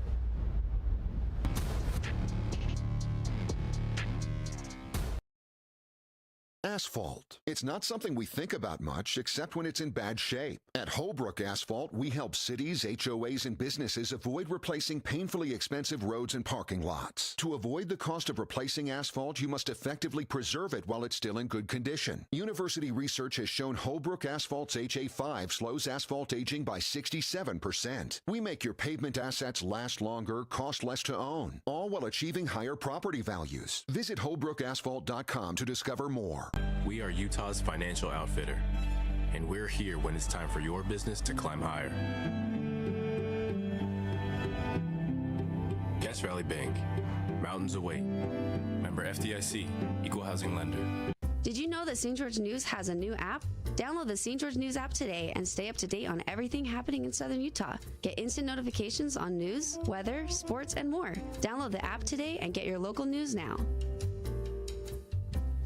As a local business owner, it's important to get the word out about your business. More people equals more revenue for you. Get your business in front of over 160,000 people in Southern Utah each week with St. George News. Contact St. George News today. Check out this week's edition of TGIF on stgeorgenews.com. TGIF is your weekend adventure guide to all the fun and exciting things going on in Southern Utah this weekend. Find this week's edition at stgeorgenews.com and click the shows on the menu tab. Have a blast this weekend. I'm Bo Bradshaw, owner of Bo's Auto Parts. I want to watch the game as well, so I'll make this quick. When you come into Bo's Auto Parts, our store mission is simple. Supply our customers with the best auto parts and the best customer service we can provide. Come on by and see if we can deliver. Hey, it's Sheldon Demke. And we've got some first half highlights for those of you watching on Region10Sports.tv. Schultz, 132 yards, but no passing touchdowns, but did make some nice. The latest episode of What's on the Menu, a behind-the-scenes tour of local restaurants. Just finding some open players, and I felt like down there on the goal line on the first touchdown drive, 2 straight QB draws right up the middle where he stuck it in there and was physical and got in the end zone. That was a gritty play. I like what I've seen from Jalen Schultz. You know, you kind of wondered how this game would start because a nice return by the Flyers by Russell, and they quickly go down the field. It was a key 3rd and 5 to Blake Watson, and then they would later punch it in on a 2-yard touchdown run by Jalen Schultz. But you know, not always did the team that scored first have the lead at halftime, as we saw Desert Hills get a huge boost from having Noah Fuatololo back. 3 passing touchdowns, but this game is far from over. Flyers, they're in that halftime locker room right now, and Coach Munkers and Coach Odette, the defensive coordinator, making some adjustments right now, but it was a really good start for both these teams that scored on their opening drive as the homecoming royalty is being introduced, and then now they've announced the homecoming king and queen. I didn't catch the names on that, but that's fun for those kids down there on the field. Be a part of the royalty, no matter if you're just part of the court or if you're the king and the queen. You were probably the homecoming queen in your high school. I was not in the running. Jonathan Allen, actually, the Redskin or Commanders defensive tackle, was the 2-time king at our school. Yeah. Well, yeah, he is an NFL player, so he got a lot of votes. I'll just put it that way. Yeah, well, your buddy, you like him. I do. Big fan of him. I am a huge fan of his. I still keep in contact with him. Real humble guy, even with all the money and the fame. So it's cool. Yeah, really good stuff as they've got the festivities going down on the field. The Thunder have now made their way back out onto the field. Flyers are starting to make their way out of the locker room. We got about 3 minutes before we're going to resume play here. Again, here's your Region 10 score updates brought to you inside of our Rally Stop halftime show. Cedar leading at the break at Pineview 14-7, 2 Coden Lunt touchdowns. Blake Stuckey with 25 seconds left in the half caught a touchdown pass. Snow Canyon is laying it on Hurricane right now, 33-0, and it is 28-0. Crimson leading Cypress. That game obviously out of region, a road game for the Mustangs. And here, 21-14, Desert Hills leads Dixie, and Desert Hills will get the second half kickoff. And let's go back and revisit, Paul, your Finley Subaru keys to the game. Let's kind of check those and see how both teams are doing as far as what you thought was really important to try to get a win tonight. Well, I thought for Dixie it was to control the box with Aldridge and Dombrowski. Those are their 2 key tacklers. They combined for 9 tackles already. So you could say they're controlling the line of scrimmage. Absolutely, and continue the progression of Jalen Schultz. That was something we had an eye on. The passing numbers, 132 yards, 7 out of 13. Not overwhelming, but like I say, making the team plays to win the game. Getting in the end zone whenever you're hit on the 1-yard line and just driving through and making that play, that was big. And find an X factor for Seth Takau. I would say that is our friend that scored the touchdown weaving down the field there. Number 19, Louis Bennett. Louis Bennett, yeah. Yes, absolutely. He's been the Seth Takau jet sweep guy. We've seen him on a few of those, and he's made plays whenever he's been called upon. And then for Desert Hills, I said to take what's given to you for Noah, but he's been absolutely way more than that. He's been spectacular tonight. Yeah, 14 out of 21 for 207 yards and 3 passing touchdowns. I would say that's a little more than game manager numbers that I was calling for to kind of rehab that injury on the field a little bit, but he hasn't had any stops or hindrances so far in attacking this Flyers defense. And then I said control the line of scrimmage. Ocean, Talfa, and Tossie South on the defensive side of the ball, and brother Stu on offense. I'd say they're doing a pretty good job of that. We've seen Stu pile driving some players throughout the game, giving ample amount of time for Noah to throw the football, and Tossie South and Ocean Talfa on the other side of the football, causing problems for that Flyers front. I'd say a lot of these keys have been addressed by both teams. Yeah, and Cyrus Polu leading the way with 6 tackles, 1 TFL, and then Aldridge, typical fashion, he came in tonight with 57 tackles, second behind only Bennett of Cedar High in 4A in tackles, and he's already got 5 in the first half to kind of pace the Flyers in that department. And so both teams have made their adjustments. All right, you're a fly on the wall in Coach Barry's locker room. You can't be content to be up 7 on the road against Blaine Munkers in this offense. I wouldn't think so. I think Coach Barry is probably praising the defense to a certain degree, but keeping them wary, keeping them ready for the big play, because I saw last week against Pineview that Dixie has the propensity to take some shots on the deep post, the go routes. I'd expect to see a few more of those splash plays coming in the second half, and I'm sure that's what Coach Barry's warning his players about, is that Dixie, when they get the ball back, will try and take some shots. That's clear to me. You're a fly in Coach Munker. His homecoming, you're down 7. What was the message? I would say Jalen Schultz, it's time to turn it on and go. You've had a pretty reasonable first half, 132 yards, a touchdown on the ground, but it's time for you to elevate your play and take over this game. If you're going to win the game, Noah Fuitololo is obviously prolific through the air. You're going to have to keep up because he's not going to slow down at all, not one bit. So I'd like to see Jalen Schultz go to that next level in this game.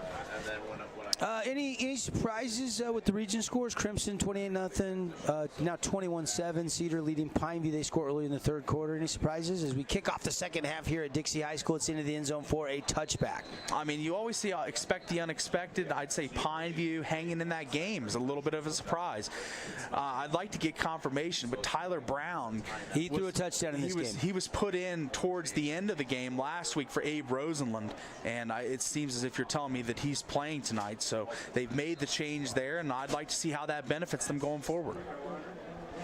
So it'll be Noah Fuitololo coming out here, 3 passing touchdowns. Mortensen had 1, Polu had 1, and Lincoln Holmes had 1. And now he goes back to work. They set up shop at the 20. They'll hand it off on the jet around to Holmes. Holmes will mosey his way, take a big shot, and Holmes is hit and dropped. And Stu Talfa just driving his man. I don't know if we can get the replay on this, but it seemed like it was 10 yards down the field. He was driving his man, just locked into a block and just going after it. Short gain, just a couple yards on the end-around sweep to Lincoln Holmes. Almost a 3-yard gain. We'll call it 2nd and 7. Here on the Fan Sports Network, your home for Region 10 football. Devin Dixon, Paul Ratliff, early moments here of the second half. Second down pass is complete over the middle of Holmes. Holmes has a U-First Credit Union first down out across the 30 to the 33. And Lincoln Holmes and Taven Mortensen have been constants tonight in getting open on these curls, these drags, these crossing routes. They've been open all night long, creating separation and making it easy for Noah in his first game back. Fui wants to go fast. Morris sidecar to the right. He'll toss it to Morris. Morris gets the edge, grabs a hand there, and he's going to be wrestled out of bounds by Dombrowski. Good kick block there by Azen Cummings. Just knocking his man out of the play, making it a little tougher for Tyden Morris to be taken down by him. Just getting that extra couple push to spring that play. Thunder, 2nd down and 4, leading 21-14. Just moments into the second half. And out of the gun goes Fui. Fui looking at the defense. Now he's maybe hand signaling a change in a route to a receiver, and he's going to run a draw play. Morris shot out of a cannon up the middle, has a crease across midfield, breaks a tackle out across the 45 and down to about the 43-yard line of the Flyers. Draw play working nicely there for the Thunder. The little delay draw there, not initially, but the give and then the streak down the field. Stu Talfa getting out in front, blocking as many guys as he can with that huge frame, as he's been a problem all game long. Tackle finally made by, I think it was number 42, Asa Lapati. And now the Thunder in the Flyer territory. Stu Talfa just, I mean, he's just, your eyes have to pop if you're a college recruit right now.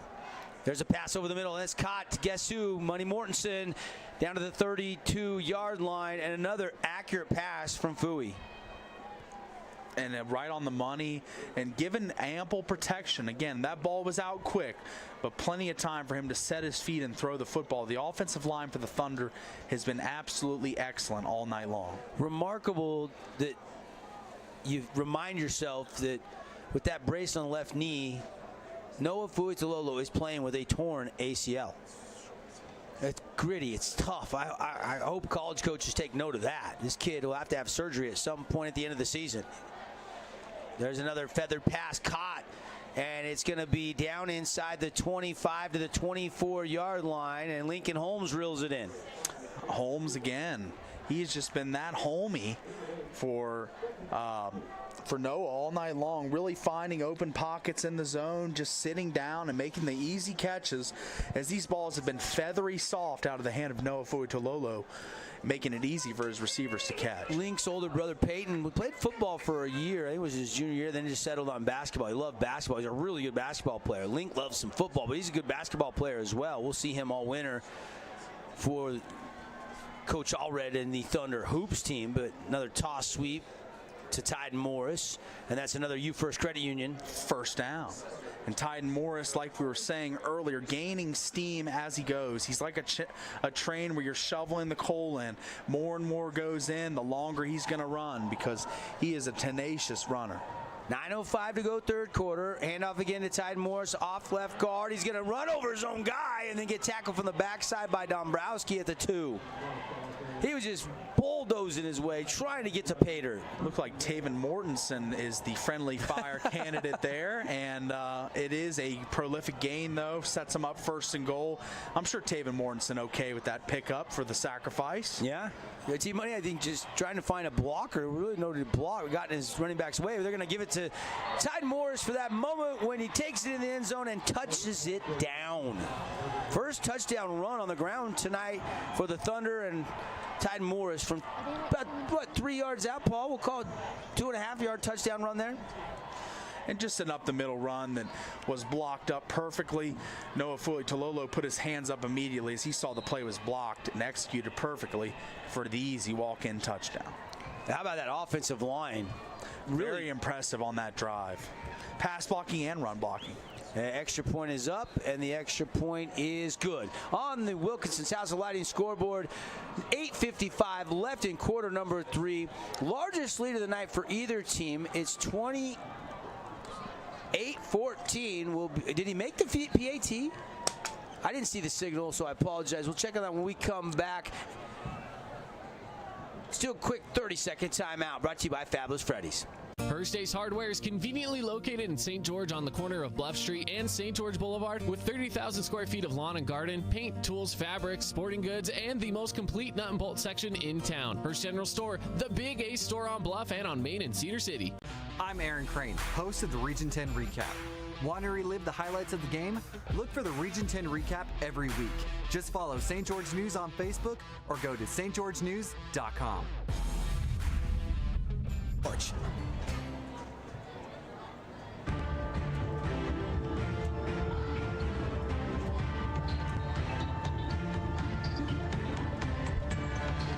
Hey, we're back. Devin Dixon, Paul Ratliff. The PAT was good. I thought it was. They just didn't put up on the scoreboard. So 14-point lead, largest for either team. Early moments here in the third quarter. Kickoff by the Thunder, going to be returnable. It's going to bounce at the 10. Actually, let it go out of bounds. You'll get better field position, and that's exactly what Russell does. And so the Flyers, who do need to try to put a drive together and get on the board here to close the gap down 14, will get great field position. Yeah, set up at the 40 going out, and Jalen Schultz, it's go time now. Christian in the backfield. We're going to need production from both of them. Jackson Barbin maybe on a deep post. Like to get him involved on first down. Maybe take a shot here, Devin. Loosen up that Thunder defense. Playing a lot of guys in the box right now. Jalen Schultz, Watson, Kesterson, Barbin out there. Barchi as well in the backfield. Christian. And Schultz is ready. First and 10 from the 35. Schultz, quick pass. And it is going to be incomplete.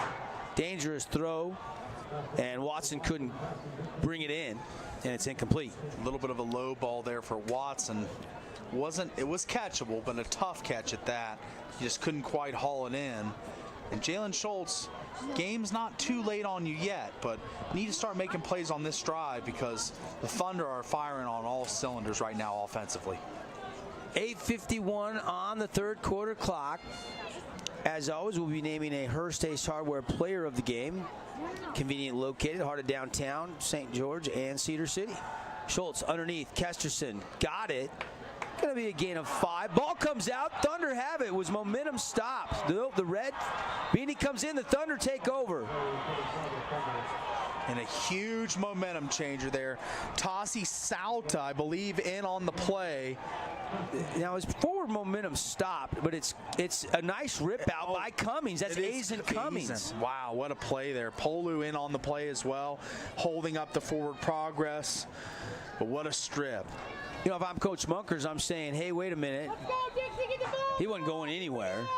Forward momentum was stopped, but if the whistle doesn't come in and that ball is ripped out like that, and that must have been the case, then it's a live ball, and Desert Hill is happy to take over. With the 14-point lead already. And they'll start this one from their own 42. Fui taking a shot over the middle, and it is a diving attempt that's incomplete. He was trying to find Holmes. Holmes and Mortensen, both guys that have been candidates for receptions early and often tonight. Looking for Holmes again on that deep ball. Just a little too far for him. Just overshot him by a few inches. Tide Morris goes to the right side of Fuyo Tololo. 2x2. Twins either side. They'll put forward in motion. They'll give it to Zach, and then the play is blown dead. Maybe some movement. And Fui comes up and says, come on now, bub. False start on the Thunder. I'll back them up a little bit. I wonder why the Thunder throwing in this situation. I know that they threw on first down the last play and couldn't quite come up with the connection, but the clock is your friend at this point. It's time to start running that old clock a little bit if I'm the Thunder and Coach Barry. Maybe start calling a few run plays. We'll see what they decide to do. They'll put forward in motion, won't give it to him one direction, but they will shovel pass to him the other way. Up the middle, Zach Ford with the crease. A little burst of speed down inside the 35, near the 33-yard line. There's the fastest forward on the field. Yeah, Zach Ford getting going upfield in a quick way here and weaving through a couple tackles and then just going upfield as quick as he could. What a play design there. Get the motion going one way, a little misdirection pitch back the other way. Beautiful play design. Thunder going to work here. Out of the gun. Flew out to Lolo, going to hand off to Tide Morris. Tackle made. In on that stop for the Flyers again, number 28. Looks like enough to pick up the first down. Move those chains. Yeah, helmet came off there from Caden Cooper. So he's got to leave the field for one play, and it is enough for a U First Credit Union first down. Right now, you kind of feel like Dixie's defense kind of going into that Bose Auto Parts crucial part of the game. They need to try to hold them to a field goal or get a takeaway here. You don't want to go down 3 scores and 21 points here. With the Thunder up right now, 28-14, with 7 minutes and 40 seconds left in the third quarter. Kona Crowell going to run the same play they just ran to Ford. This time it's bottled up. Kona, though, breaks one tackle and at least gets a yard. Great effort by Kona there just to get back to the original line of scrimmage. That play, like you saying, bottled up in the backfield. Multiple players for the Flyers on the scene. But we do have a flag down, it looks like, in the backfield. Number 1 ranked team in the Des News top 5 this week, the Dixie Flyers. They were also number 1 in our Fan Sports Network weekly power ranking poll. But the Thunder came in ranked 4th in the RPI and in the top 5 state poll in 4A, and it's a personal foul face mask, says our official, Travis Roberts. And the other official says, here's your flag back. And that's going to put him into the Cache Valley Bank red zone. And the Thunder, like I was saying just a minute ago, they're starting to run the ball over and over again as they realize the clock's on their side. Tide Moore is up the middle, jumps back to the outside, lost the football, it's loose, and the Thunder got back on top of it. Titan does have 2 fumbles lost this year. Doesn't put it on the ground much, but he does have a couple this year. And that one looked like a slippery ball there. It wasn't really jarred out by a hit. It's just that jump there that he made. Ooh, and then trying to change direction, he kind of lost his footing there. Awkward little slip. He's okay. He's not leaving this game. Play is in. Little hand signal out to the receivers on either side. Thunder content to run clock here, it looks like. 2nd down and 9. Noah.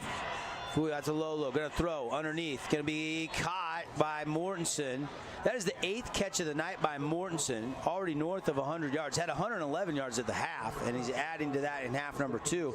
And also has caught 1 touchdown. Come on, Dixie! Let's step Mortensen, him and Lincoln Holmes have been the favorite targets of Noah. Well, and they've been playing together since 3rd grade. So sure. Stands for reason. Morris gets the handoff, goes off left tackle, puts his head down into the end zone. 2nd rushing touchdown by Tyden Morris in the 2nd half. And it's all Thunder right now as he bulldozes his way into the end zone. Tyden Morris, no stranger to contact there, initiates and drives his way into the end zone for the touchdown. Thunder up 21 points pending this PAT, or 20 points pending this PAT. Yep, 34-14. Tristan John on for the extra point out of the hold of Lincoln Holmes. Snap and hold are good. The kick is away. And it is good. 35-14 on the Wilkinson's House of Lighting scoreboard. You're listening to high school Region 10 coverage on the Fan Sports Network. We'll be right back. Did you know that St. George News has a new app? Download the St. George News app today and stay up to date on everything happening in Southern Utah. Get instant notifications on news, weather, sports, and more. Download the app today and get your local news now.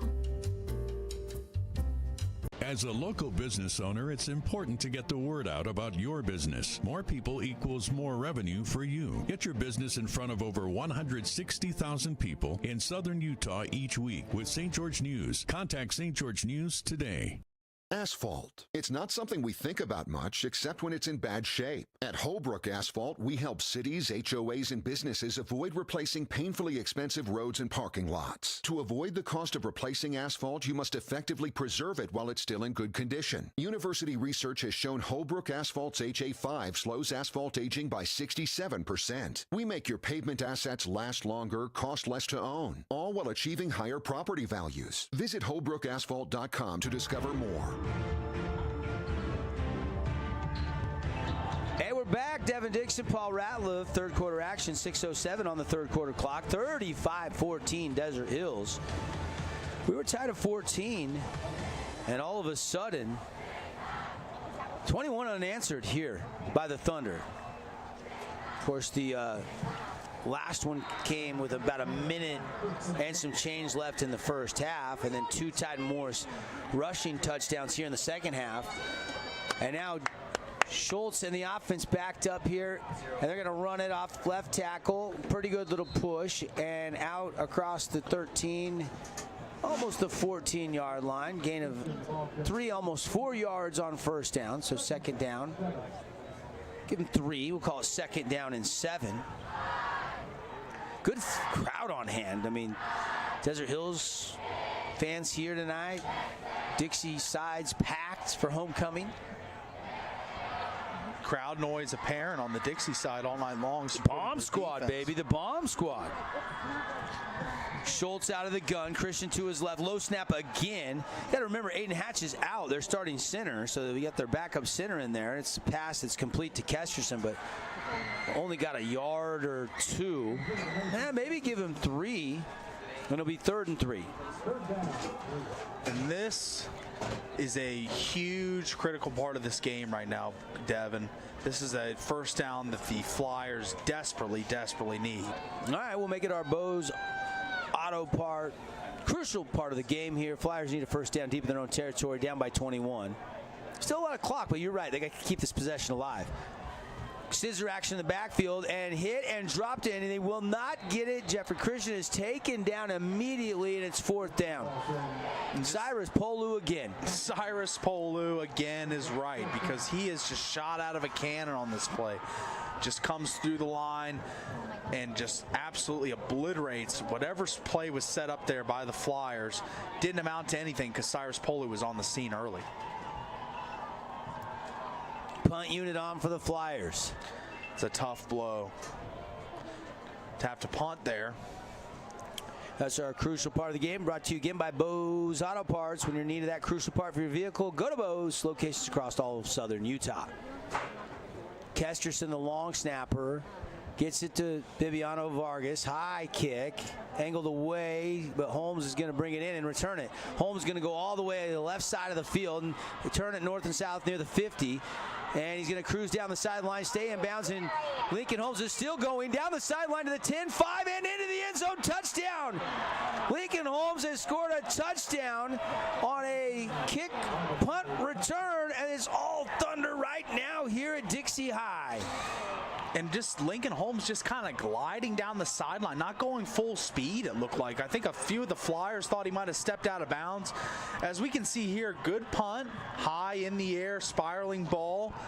And Lincoln Holmes just catches it and runs for the boundary. You're thinking maybe just take what you can get, but he goes to the boundary here, gets outside, picks up a key block on 42 there and on the outside by his front man, and just gallops down the sideline and just right here slows down, sees what he's got, and just keeps on motoring down the sideline for the touchdown. What a play. 54 yards. How about that as your Appliance Wholesalers Plus Playmaker Play of the Game nominee right now, and huge on the scoreboard, the separation now between these two teams. Extra point is up, and it is good. It's now 42-14. Thunder lead the Flyers with 3:46 left in quarter number 3. We'll take a 30-second timeout, and we'll be right back here on the Fan Sports Network and Region10Sports.tv. Check out this week's edition of TGIF on stgeorgenews.com. TGIF is your weekend adventure guide to all the fun and exciting things going on in southern Utah this weekend. Find this week's edition at stgeorgenews.com and click the shows on the menu tab. Have a blast this weekend. I'm Bo Bradshaw, owner of Bo's Auto Parts. I want to watch the game as well, so I'll make this quick. When you come into Bo's Auto Parts, our store mission is simple. Supply our customers with the best auto parts and the best customer service we can provide. Come on by and see if we can deliver.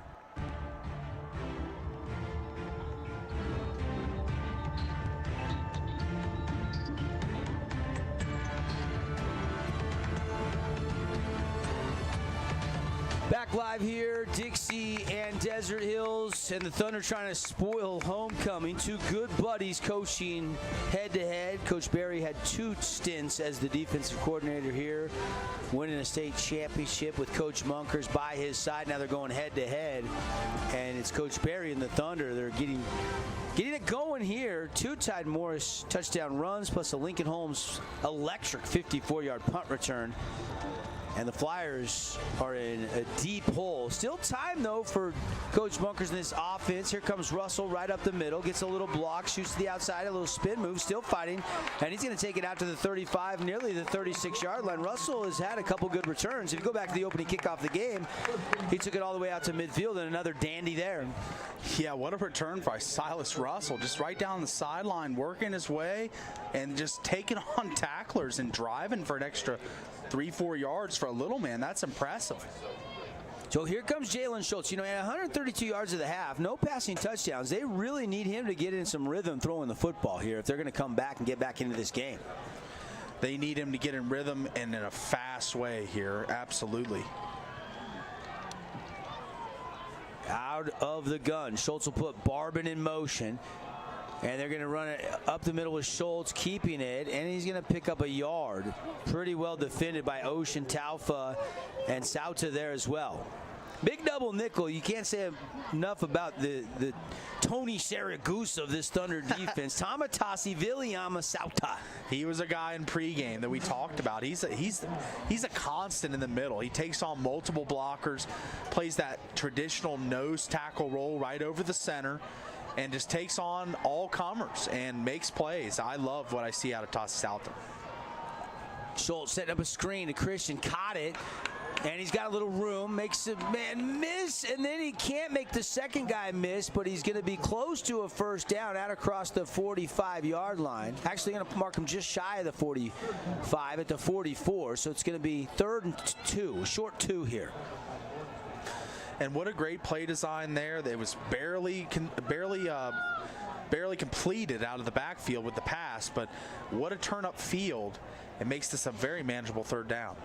2:55 to go in quarter number 3. 42-14. Desert Hills leading Dixie on the Fan Sports Network. Barber in motion, they'll fake it to him.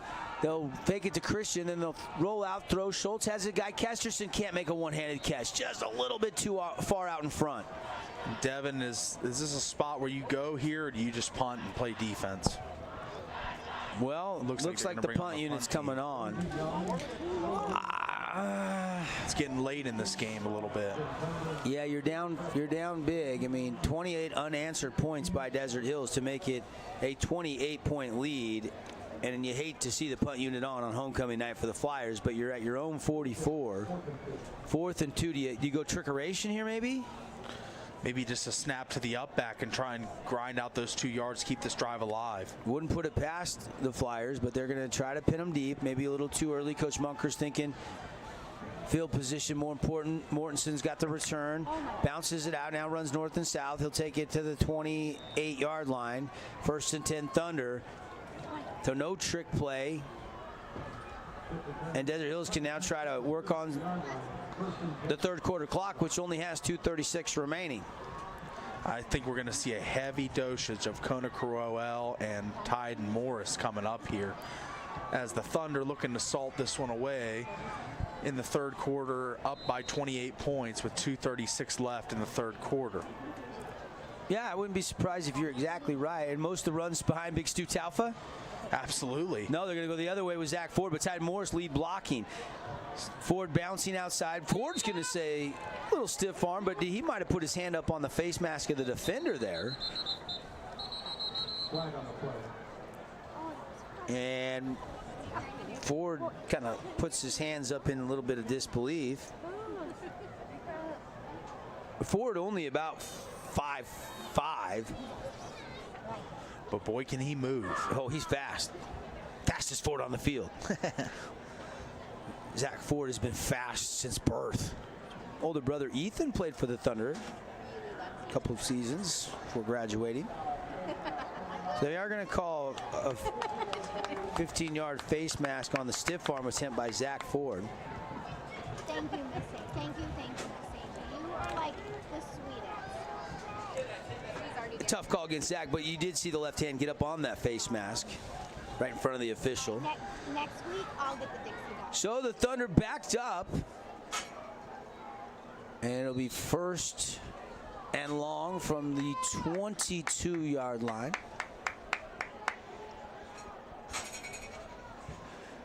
Out of the gun, Noah Fuatololo.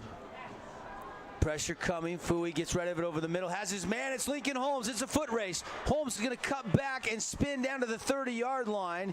Another big pass, and Noah Fuatololo up over 300 yards tonight. Passing, has 3 passing touchdowns. It's his first after tearing the ACL back in the Brighton game. He's braced it up. He's toughing it out, and he is throwing absolute gems, Paulie. He is throwing darts all over the field. Lincoln Holmes, again, behind the defense, as we can see there, just streaking down the field. Great recovery speed by Braylon Jessup getting down the field, preventing that touchdown. I think that's actually really good to save the touchdown as Tyden Morris going to take it down inside the Cache Valley red zone, and the Thunder are going to have it 1st and goal. Another big run on the ground. Tyden Morris, who leads 4A in touchdowns on the ground, already has added 2 to his total in the second half. Kona Crowell, though, into the backfield to the right of Fuatololo. They'll run it to Kona. Kona's got a crease. Kona's going to take it in, and Kona's going to be no signal yet. Touchdown, Thunder. Kona Crowell with the touchdown run, and the route is on. And no flags down on the field, and there's a nice hole to run through. Just running right behind Stu Taufa, taking on 2 guys there, it looked like, as he was just ground and pound, ready to go. He must love running the football because he gets after any opposition that's across from him, and running behind him is always a safe bet as the Thunder cash in yet another touchdown. Kona Crowell with the touchdown run. And the Thunder's Tristan John PAT is up, and it is good. 49-14. We're going to take another timeout, full timeout here, 60-second break on the Wilkinson scoreboard. 49-14, all Thunder in this one. Hey, it's Sheldon Demke. Check out the latest episode of What's on the Menu, a behind-the-scenes tour of local restaurants. We'll see some of their favorite dishes and get an inside look on how these dishes are prepared. Check out this week's episode at stgeorgenews.com and click the shows on the menu tab. I'm Aaron Crane, host of the Region 10 Recap. Want to relive the highlights of the game? Look for the Region 10 Recap every week. Just follow St. George News on Facebook or go to stgeorgenews.com. Asphalt. It's not something we think about much except when it's in bad shape. At Holbrook Asphalt, we help cities, HOAs, and businesses avoid replacing painfully expensive roads and parking lots. To avoid the cost of replacing asphalt, you must effectively preserve it while it's still in good condition. University research has shown Holbrook Asphalt's HA5 slows asphalt aging by 67%. We make your pavement assets last longer, cost less to own, all while achieving higher property values. Visit holbrookasphalt.com to discover more. Kickoff in the air, and this one is going to be not returnable. A touchback, and it's 49-14 as we welcome you back here on the Fan Sports Network. 99.5, 95.3 in St. George, 93.1 FM or 1400 AM up in Cedar City. Thanks for listening, everybody, and shout out to all our viewers watching anywhere worldwide on region10sports.tv. Got the game up with our friends at KSL. Got people texting us that are viewing from northern Utah. Got a couple people texting us that are watching in St. George or on their phone while they're watching another game across town. Thanks for checking this one out. Been fun, but all Thunder, they have pulled away. Nice pass, though, and the catch made. Big hit by Cummings. Holmes was there first, and it's a gain of 7. That was a hard hit at the end as you got the. I think is it the second catch tonight for Barchi, David Barchi?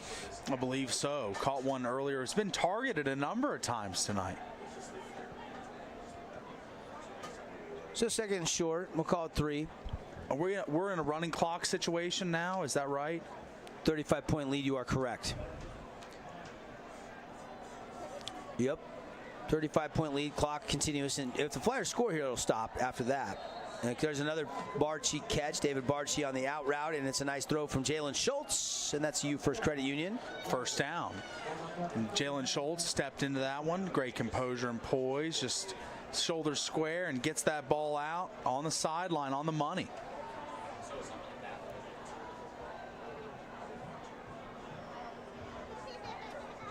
Thunder bring an extra rusher. They pick it up, and the pass complete to Barber, and he'll spin and try to work his way back. Now he'll try to fight to the outside, still trying to stay alive, and finally tackled out at the 47-yard line. Maybe give him a gain of 7.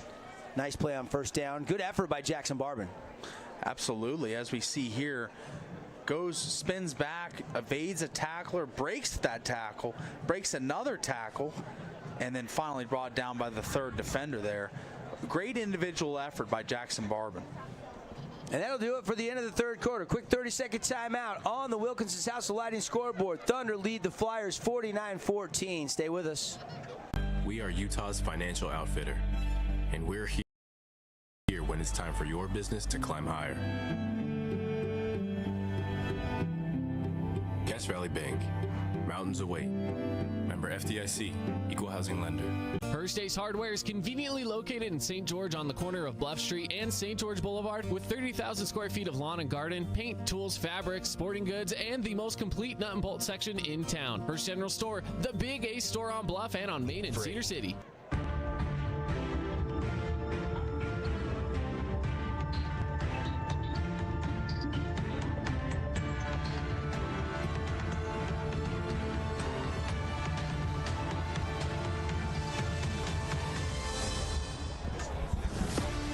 Back here at the start of the fourth quarter, Devin Dixon, Paul Ratliff, glad you're with us. Coming up, we'll have the Mazatlan Restaurant post-game show. Mazatlan Restaurant, now open in Hurricane. How about ending your night with some authentic Mexican food? We'll name our Morgan Pest Control defensive play of the game. And the player of the game brought to you by Hearst Ace Hardware. We've already got the Holbrook Asphalt Big Score dessert in effect, so that's good news for Region 10 football fans. We got a penalty start the fourth quarter. And this looks like movement, and it'll back them up 5 yards. We also, I kind of maybe jumped the gun, but I kind of named our Appliance Wholesalers Plus Playmaker Play of the Game, the Lincoln Holmes 54-yard punt return for a touchdown. I think that's a very good choice, as I hadn't seen a punt return like that in a long time, where someone just waits and finds their blockers, finds that extra seam, and gets that touchdown. That was an incredible run back. Patience was key on that run back. Flyers, though, got to score here to have any chance. Schultz dropping back, stepping up in the pocket, climbs the pocket, finds Barban behind the defense. He waits for it. He caught it. It took forever, it felt like, to get to Barban, who was all alone, and he's going to reel it in and get down to the 15-yard line. There's still a little life in these Flyboys. Absolutely. As we see the throw here, it seems like he's hit as he throws. I want to see, a little hit there as he throws. The ball lofts in the air. Thunder defenders don't even know where the ball is. And Jackson Barban, the lucky recipient, as he hauls that one in for a big gain. Javian Cummings was the closest guy, and he ends up making the tackle. If that ball's thrown a little bit more on a clothesline, that's a score. But now the Flyers into the Cache Valley Bank Red Zone. They're running a draw play to Jeffrey Christian. He's got a crease to the 5, bullying his way to the 1, into the end zone, touchdown. The Flyers score 50 seconds into the fourth quarter. What a response by the Flyers there. This game getting a little bit away from them. And they say, hold that door. We're not done yet. Don't close it on us, as they rumble into the end zone for a touchdown there to cut this lead. 10-yarder or 15-yarder. It was about a 15-yard draw play for a touchdown. And here comes the Jonathan Bibiano Vargas extra point. And the hold is down, and the kick is up, and the kick is good. Take another 30-second timeout here on the Fan Sports Network on the Wilkinson's House of Lighting scoreboard. Thunder lead 49-21. Did you know that St. George News has a new app? Download the St. George News app today and stay up to date on everything happening in Southern Utah. Get instant notifications on news, weather, sports, and more. Download the app today and get your local news now. As a local business owner, it's important to get the word out about your business. More people equals more revenue for you. Get your business in front of over 160,000 people in Southern Utah each week with St. George News. Contact St. George News today. We're back. Devin Dixon, Paul Ratliff, 49-21. And that timeout brought to you after the scoring drive by Fabulous Freddy's. And how about another Finley Hyundai touchdown? And Finley Hyundai, every touchdown all season long, is donating money to feed a kid with the Neighborhood Connection for 1 month. And we've got a lot of touchdowns on the scoreboard. So big shout out and thanks to Finley Hyundai for feeding another local kid for a month with every touchdown scored. They've been busy tonight. A lot of scores between these two teams. Kick goes through the wickets, picked up by Kona Crowell. Kona's going to hesitate up the middle, now bounce to the outside, going to stiff arm and get to the 25-yard line, where he is going to be taken down. And tackle made by number 12, Carter Van Lin. And what an effort there by Kona Crowell, just trying to extend the play and find a hole, but he waits to the last second, then bolts for the sideline. And what a mean stiff arm there as he goes down. But Van Lin kind of stayed with outside contain and stayed with that tackle, making sure that he didn't get another big special teams return by this Thunder team. And now here comes, is it Bo Wall or Noah Futololo? It's Bo Wall. I think this is a smart decision. Noah has gotten through this game with a torn ACL, with a brace on his knee, and you're up 49-21. You're going to the ground and pound anyway. And Bo Wall is a very good sophomore quarterback who has done a good job while Fui's been rehabbing the knee. And they're going to hand it off to Cummings. And Cummings has got a lot of room. Here goes Azen Cummings. He's out across the 40-yard line. And that's a nice start to this drive by the Thunder. They'll stop the clock now with 10:27 left till they move the chains. And Azen Cummings, as we've seen both teams try and get out on the edge with the jet sweep action all night long, and that was one of the more successful ones we've seen, as he gets upfield in a quick way and gets as many yards as he can, just compiling them quick. Bo Wall in the fourth quarter, 300-plus yards passing for Fui, 3 touchdowns. Wall's going to hand off to Ford, but they blow the play dead. Had movement a few times. And that's going to back the Thunder up 5 yards. Don't like to see too many penalties, especially in your middle part of the season. You like to eliminate those. Seen some pass interference tonight, a couple face masks, quite a few false starts. But crosstown rivalry, you're trying to get the jump. There's tension. There's high tension on the field, of course, as we've seen all night long. No dirty stuff, of course, but you know, these are some guys you've played Little League with. You maybe been on the same team growing up. It's just crazy to see them across the field from you. And the stands getting loud tonight. I've noticed the Flyer fans bringing the energy all night long, even down. They're going to run a draw to Wall. Wall's bottled up, is not going to get any kind of a running lane, and he is taken down. Under 9.5 to play in the fourth quarter. Desert Hills leading 49-21. You got some other scores. Snow Canyon's rolling over Hurricane right now. Hunter Johnson is back at quarterback. Pineview has caught fire. They have come back. It's 47-0. Let me finish my thoughts. Snow Canyon leading Hurricane. They're going to win that game. But Pineview has come all the way back from down 21-7 to take a 28-21 lead as Zach Ford takes the handoff. He's got some room down the sideline. There's the fastest Ford on the field. And he's driven out of bounds just shy of midfield. And we've seen Zach Ford be successful on this jet sweep motion quite a bit tonight, too. A few of them blown dead because of false starts where he had a good start, it looked like, and the play was going to open up. This one works out, no infractions, and he gains a crisp 8 yards. Out of the gun, Bo Wall. And he's going to hand off again. Kona Crowell's got a little burst to the 40, down to the 37-yard line before the shoestring tackles. That's another first down for the Thunders. They're trying to chew a little clock and get that continuous clock maybe back into effect. And the two-headed monster of Tyden Morris and Kona Crowell starting to take effect here. We've seen Tyden Morris find the end zone a couple times. Kona Crowell just digging, grinding for those yards, getting that first down. And what a well-blocked play again. We had the out blocks and the up blocks going up to the second level. We saw some great blocking by the Thunder there. I'd like to see it continue here, as this game's not over yet. A lot of fundamentals and technique you can still learn in these reps. Out of the gun, Bo Wall puts Ford in motion.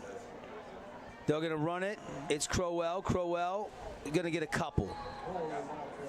Tackle made by number 52, Brian Cherry, for the Flyers defense.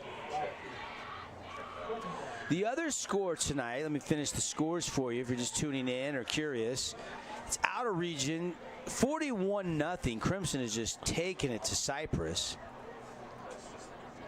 So Snow Canyon beating Hurricane. Pineview right now beating Cedar, looking for their first win of the year. And Crimson out of region handing it to Cypress right now. And this one, all Thunders, they're working on some clock now. 7 and some change left. About 7 minutes and 16 seconds in the fourth quarter. 49-21. Thunder with the ball. Second down and we'll call it 9.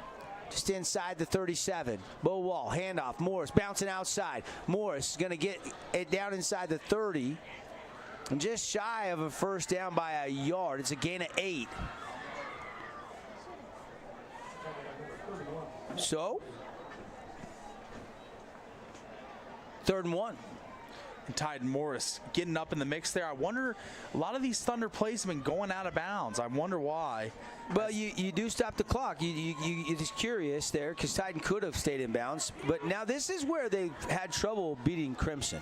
They had multiple stops on 4th and short. We'll see if they can get it here. Morris, he's going to get it and more. 25, bouncing it out to the 20, to the 15, and goes out of bounds again. Clock will stop while they move the chains. On 3rd and 1, Tyden Morris, a big gain. And it will be First and 10 in the Cache Valley Bank red zone for the Thunder offense. On the legs of Tyden Morris, who has 2 rushing touchdowns in the second half tonight alone. And Tyden Morris, when that hole opened up, took a jump cut and ran outside and just made the most out of that play, picking up what seemed like 15 yards easily. I think the statewide leader in touchdowns is 12, but Tyden Morris leading 4A with 6. He's got 8 after 2 more tonight. They'll run it to Cyrus Polu. Polu stretching it out wide. He's trying to stay in bounds, and he goes out of bounds inside the 5-yard line. A flag comes in at the end of that run. We'll wait the penalty. With the Thunder up 49-21, knocking on the door to add to that total. The big score dessert brought to you by Holbrook Asphalt is in effect. So everybody, if you're a fan of football, watching, listening, head to Yogurtland. Just mention big score dessert happened tonight. They'll give you 5 ounces free yogurt. What are you getting tonight? I like just the plain tart with some strawberries and some cheesecake cubes. Okay. Yeah. That's a good little combo. I like the chocolate mousse they have there, which is one of their better flavors, with gummy bears, peanuts, all kinds of stuff. Dude, that's a weird variety of peanuts with gummy bears? Yeah, gummy bears. Holy smokes, I might have to try that. That's a good one, Paulie. Zach Ford, hey, got a little crease. Ford gonna go down to the 6, and then he's taken down by Dombrowski. Dombrowski's been busy tonight. Yeah, they had Aldridge and Dombrowski at halftime and combined for 10 tackles. We'll try and get the total tally by the end of the game tonight. Those guys have been active all game long. So from the 6, Thunder have it. Maybe just a 6.5. Second down, and they can get a first down around the 3. We'll see what Sam Stevens, the run game coordinator, Jim Eggleston, the passing game coordinator for head coach Rick Barry, draw up here. Flyers need a turnover. 4:46 to go. And it's going to be Kona Crowell fighting his way to the 1-yard line, first and goal Thunder. And that's just fine because they can just work some more clock. Beautiful play there. Yep, just what you get needed. Down to the 1, run some more clock. Thunder seem content to run as much time as they can off each possession.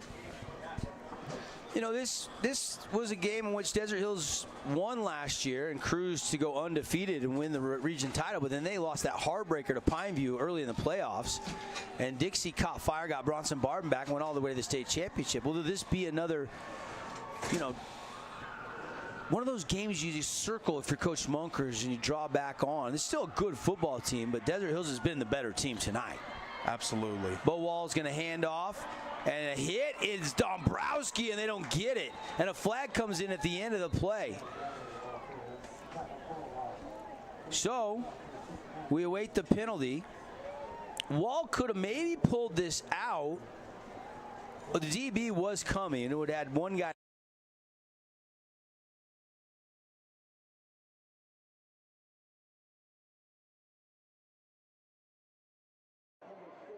Dixie.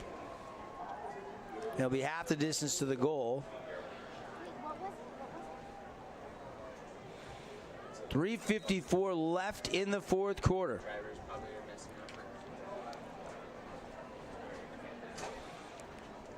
Dixie, a lot of injuries, including Seth Takau, a couple offensive linemen, 3 starters in the secondary, and the big return of Noah Fuatololo at quarterback for the Thunder. And it's going to be a handoff, and Kona Crowell says that's touchdown Thunder. Kona takes it in from 1 yard out. And we're seeing a 55 burger being hung on a great Dixie defense that held most opponents. I think they were averaging close to 20 points a game allowed coming into this game. And the Thunder hanging 55 with not even the whole game over yet, as it's been a prolific night for the Desert Hills offense. Yes, sir. They get them on that jump again.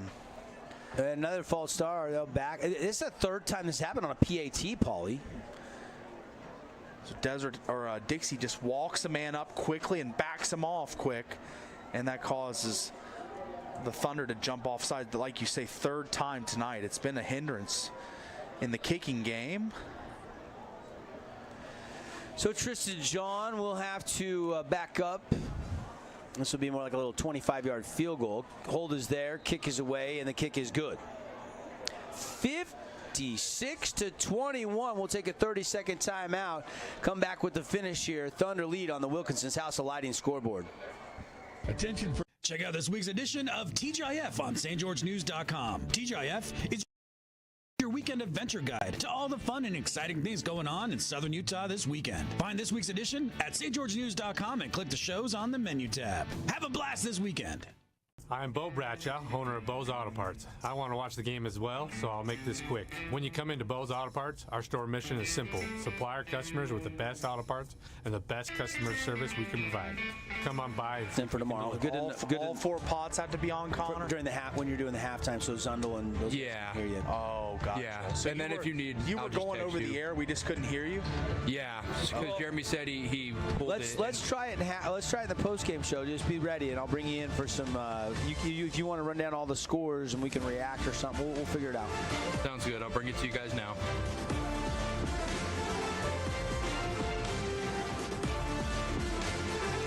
All right, we are back live here at Dixie High School. 56-21, and the Thunder will kick off. And Dixie gonna fall for the second year in a row. Like to see them try to, get some guys a chance to get in. It's homecoming game. You got the homecoming dance tomorrow. See if the Schultz is still back at quarterback. Yeah, Christian's going out there. So it looks like some of the starters going to remain in this game. Going down swinging. Yeah. Nothing wrong with that. Keep fighting with your best. And I understand both points of view. You want to get some young guys some time, see what you've got in the stable for the future. But at the same time, you want to get more reps for these guys, as it was a tough game all night long for them. No question. Out of the gun. It is a new quarterback into the game. Handoff is going to be out across the 30-yard line, and that one was Russell on the carry. He's been doing the special teams kick returns tonight. First carry out of the backfield tonight.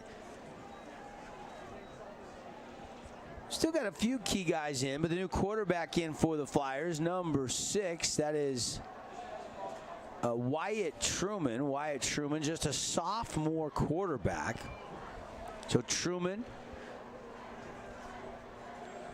in for Jalen Schultz. He'll hand off again, and they'll run it to the 35-yard line. Truman will trot over, get the play call from the Flyers sidelines.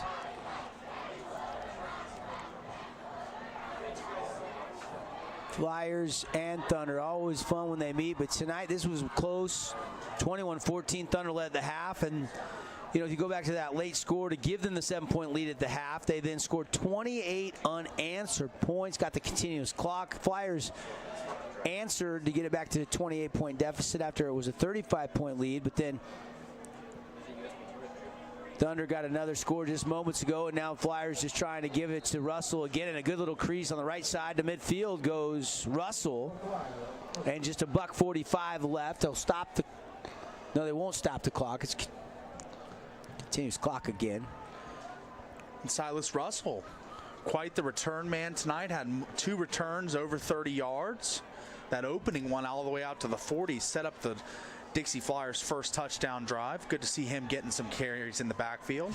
Trips to the far side. They'll hand off to Russell again. He'll run to the trip side. Off left tackle, and he is going to be ripped down. Tackle made by Cummings. Coming up was Javian Cummings for a loss of 1. TFL there for Javian. Javian and Azen been all over the field tonight, the Cummings brothers, offensively and defensively. As you see, he just sees it's a run and comes up and just makes a huge stick on Silas Russell. Get some substitutes in. Second defense in, second O. So as soon as Coach Barry saw Coach Munkers go to his backups, they've done the same. Of course, Coach Barry probably the first to do that when he went to Bo Wall, but that was smart. Get Noah Fuatololo out of the game. He is, it's scary when you're playing with an ACL, but I guess I've never had an ACL, but you got to have a surgery at some point, but it's reattached enough to where they can brace it, and he can try to play through it.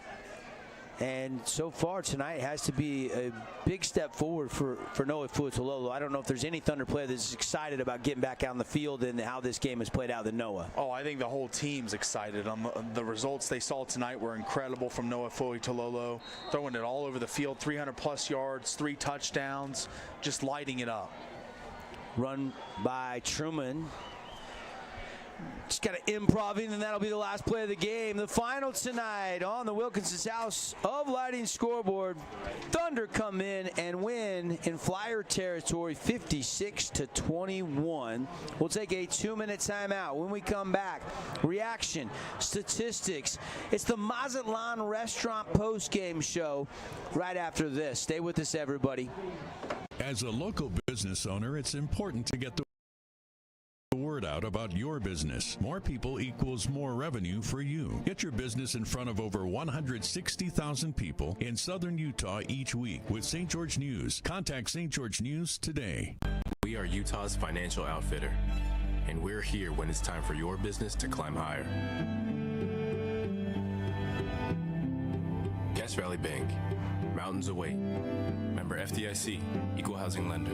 Asphalt. It's not something we think about much except when it's in bad shape. At Holbrook Asphalt, we help cities, HOAs, and businesses avoid replacing painfully expensive roads and parking lots. To avoid the cost of replacing asphalt, you must effectively preserve it while it's still in good condition. University research has shown Holbrook Asphalt's HA5 slows asphalt aging by 67%. We make your pavement assets last longer, cost less to own, all while achieving higher property values. Visit holbrookasphalt.com to discover more. Did you know that St. George News has a new app? Download the St. George News app today and stay up to date on everything happening in southern Utah. Get instant notifications on news, weather, sports, and more. Download the app today and get your local news now. I'm Aaron Crane, host of the Region 10 Recap. Want to relive the highlights of the game? Look for the Region 10 Recap every week. Just follow St. George News on Facebook or go to stgeorgenews.com. First Ace Hardware is conveniently located in St. George on the corner of Bluff Street and St. George Boulevard with 30,000 square feet of lawn and garden, paint, tools, fabrics, sporting goods, and the most complete nut and bolt section in town. First General Store, the Big Ace store on Bluff and on Main in Cedar City. Check out this week's edition of TGIF on stgeorgenews.com. TGIF is your weekend adventure guide to all the fun and exciting things going on in southern Utah this weekend. Find this week's edition at stgeorgenews.com and click the shows on the menu tab. Have a blast this weekend. So wait, member FDIC. Yeah. Okay. Where are we at in the break? Bringing it back now. Okay, we're ready. Hey, welcome back, everybody. Final score tonight as we welcome you into the Mazatlan Restaurant post-game show. Now open in Hurricane. End your night with authentic Mexican food from Mazatlan. Delicious seafood specialties, homemade guacamole, fresh to your tableside. Live music every Sunday night at Mazatlan Restaurant in Hurricane, just on State Street across from Lynn's. For our Region 10 Sports.tv audience, you're going to get some replays from the game tonight as Desert Hills again wins it 56-21. Devin Dixon, Paul Ratliff with you. Just wasn't the night to be for the Flyers on homecoming. Desert Hills comes in. How about this? 247 yards rushing between Tide Morris, Kona Crowell, Zach Ford. Cummings had a few yards. Bo Wall had a little bit there at the end. 4 rushing touchdowns, 2 for Kona Crowell, 2 for Tyden Morris. It was kind of a tale of two halves because most of the passing yards for Noah Fuatololo came in the first half, but he ends the night 20 out of 28 for 301 yards. Not 1, not 2, but 3 touchdowns. That's a season high in touchdowns, but this is only his second game he's played because he got hurt in the Brighton game where he had 3 total touchdowns, but 2 through the air and 1 rushing. And Thunder fans got to be excited to see him back. I mean, they got to be really excited to see number 15 back out there as their signal caller. Absolutely. say the change in the offense, the progression, the dynamic change that it had from Bo Wall to Noah Foytololo is sizable. Obviously, a senior versus a sophomore. Bo Wall never started before this season, and Noah had been a 3-year starter. So obviously, there's going to be a little bit of a gap in production, but I didn't think it'd be this big. It was huge. Taven Mortensen, Lincoln Holmes were featured all night long, getting open behind the defense, making plays throughout the game. And you just didn't see that with Bo Wall as much. It was more of a run game, more the read option style play, and it was effective. The Thunder won some games with Bo Wall, but I think that they're suited to make a deep run with Noah Foytololo. Jalen Schultz ends the night 14 out of 22, 211 yards passing. You know, was hitting Kesterson, was getting Barber more in the run game than the pass game. He did have that deep one in the second half, which was the longest bomb of the game, brought to you by Jason Baum, Bay Equity Home Loans. But no touchdowns passing for Jalen Schultz. Louis Bennett had one of the touchdown runs. Jeffrey Christian had another one. As it's in the books tonight here on the Fan Sports Network, Dixie goes down to Desert Hills 56-21. Statement game for the Thunder? It could be. It could be the beginning of a Region 10 revolution with Desert Hills taking the top spot after what I saw tonight. We'll get you some scores in just a few minutes. CC back in the studio. We got our technical difficulties worked out so we can hear CC, so we'll bring him in just a minute. But first, let's hand out some of the awards from this game while our TV audience is watching some of the highlights. Let's start with our Appliance Wholesalers Plus Playmaker Play of the Game. It's easy to think to buy, direct, and save the playmakers in the appliance business. Across the freeway from the Bloomington Walmart at Appliance Wholesalers Plus. The award goes tonight to? I'd go with Lincoln Holmes on that 54-yard punt return touchdown where he just glided down the field ever so smooth and just waited for his blockers and found the holes and got down the sideline and found that seam for the touchdown. That's my playmaker play of the game. Yeah, and I kind of alluded that was our top 9 nominee at the time. And at that point, you kind of had the separation you needed if you're Rick Barry and the Thunder. That was kind of that right Nail jab. in the coffin, yeah. Yep, that kind of stung the Flyers against the ropes. So Lincoln Holmes, 54-yard punt return, your AWP playmaker play of the game. Open on Saturdays, beautiful showroom. Go check out the playmakers in the appliance business. All right, let's go to our Morgan Pest Control defensive play of the game. Protect your house, defense against those pesky little cockroaches and ants, termites, and other pests. With one call, just look for the red trucks around town. They're always donating to our local schools, and as always, you can get a great deal with the experts at Morgan Pest Control. Defensively, it was a collective effort. Paul, who do you want to go with? Is there one defensive play in this one that stands out? There was only one takeaway by the Thunder defense, and that was Cummings stripping the ball out on a pass over the middle to Kesterson, and that was a tide-turning play. That might have to be our top play nominee. I would have to go with that one. The strip was beautiful. It changed the dynamic as the Flyers were starting to get their offense going a little bit, and then all momentum stripped away by Cummings with a beautiful strip play where he just pulled that ball out and just out-willed the man. A's and Cummings makes the Morgan Pest Control defensive play of the game. You know, the typical stand him up, gang tackle. While you stood up, you rip it out. And that's what happened. Whistle had not blown yet, and turnover there, and Desert Hills was able to take that down. Short porch there. They got the ball right around midfield, went down, scored. And Tide Morris had that touchdown run, and then the ground and pound in that second half from Morris and Kona Crowell. They both had 2 touchdowns. Looking at other awards, now this one, the big one, they're all big, but this one, the player of the game, brought to you by Hearst Ace Hardware. A variety of products, prices that please. St. George, Cedar City. There's one guy I've got spotlighted, and I think you got the same guy, Noah Foytololo. Yep. Coming back. So happy his for debut. him. Well, it's not his debut, but his second game this season being hampered by injuries. We come back. There was all the speculation. How would he play? How would it look? How can he test that leg? I think he proved all the doubters wrong. 3 touchdowns, 300 yards, 20 of 28. Just a prolific, masterful experience from a seasoned veteran quarterback that comes back to lead his team after injury. It's a great story that we'll have to keep an eye on going forward, and I'm sure we'll talk about on the drive on Monday. All right, no question there. I know CC's gathering up all the scores for us.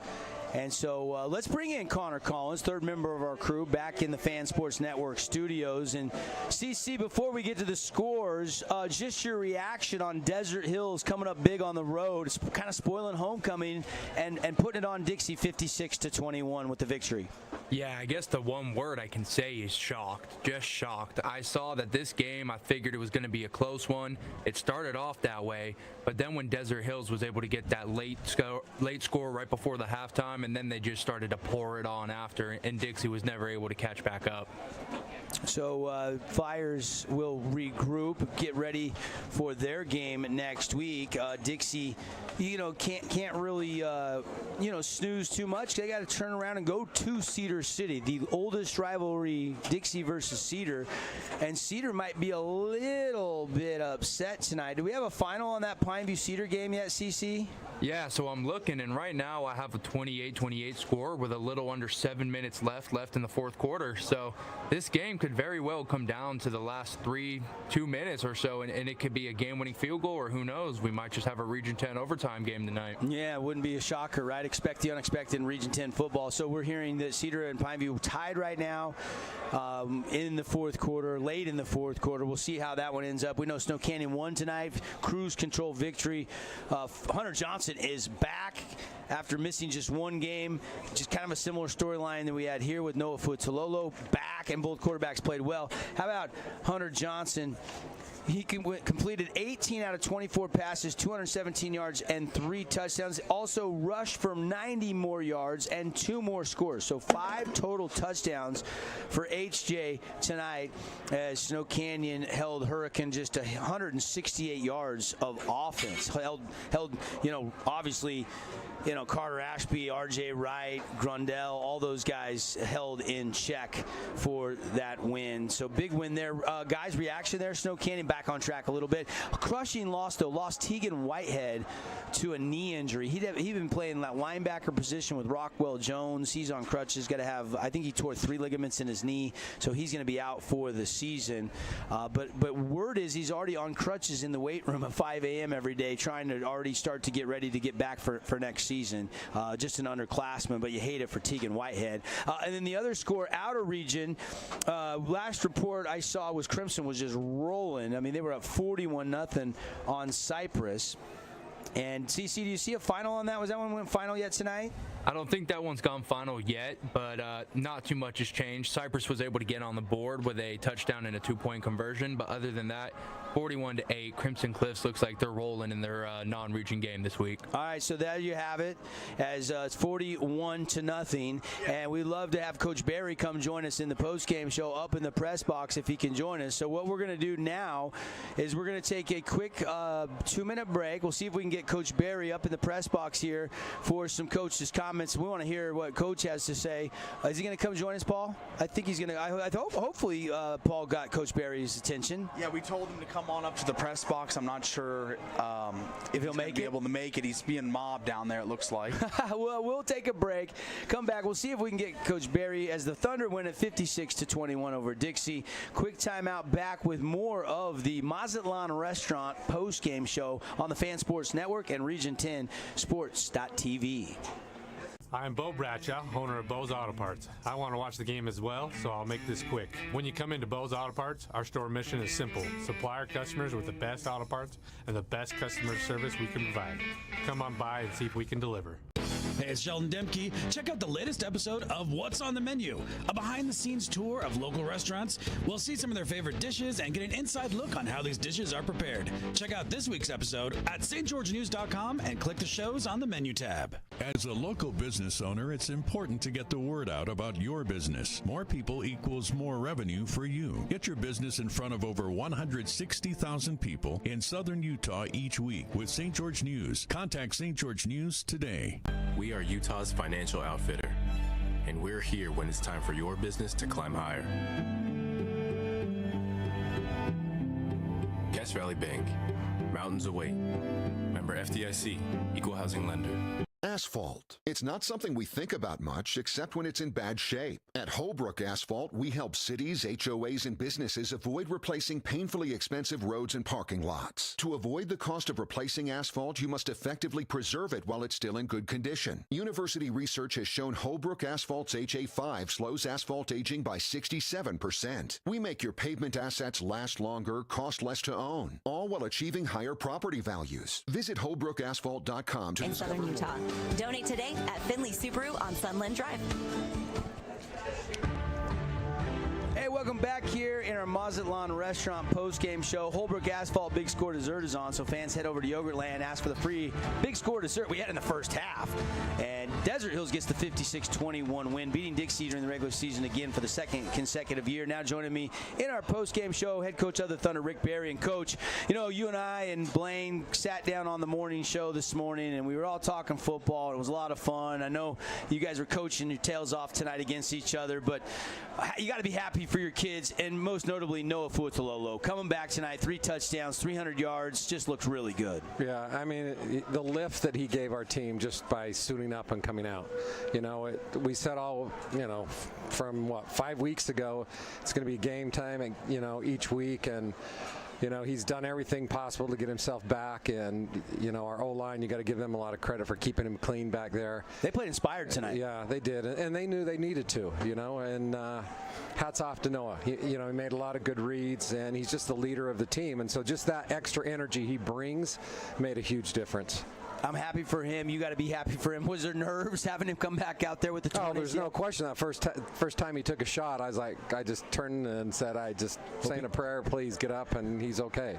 Yeah, yeah. What, can you give us a little insight into how he's been able to play through this ACL in just a short time, come back out on the field, and play at this level, Coach?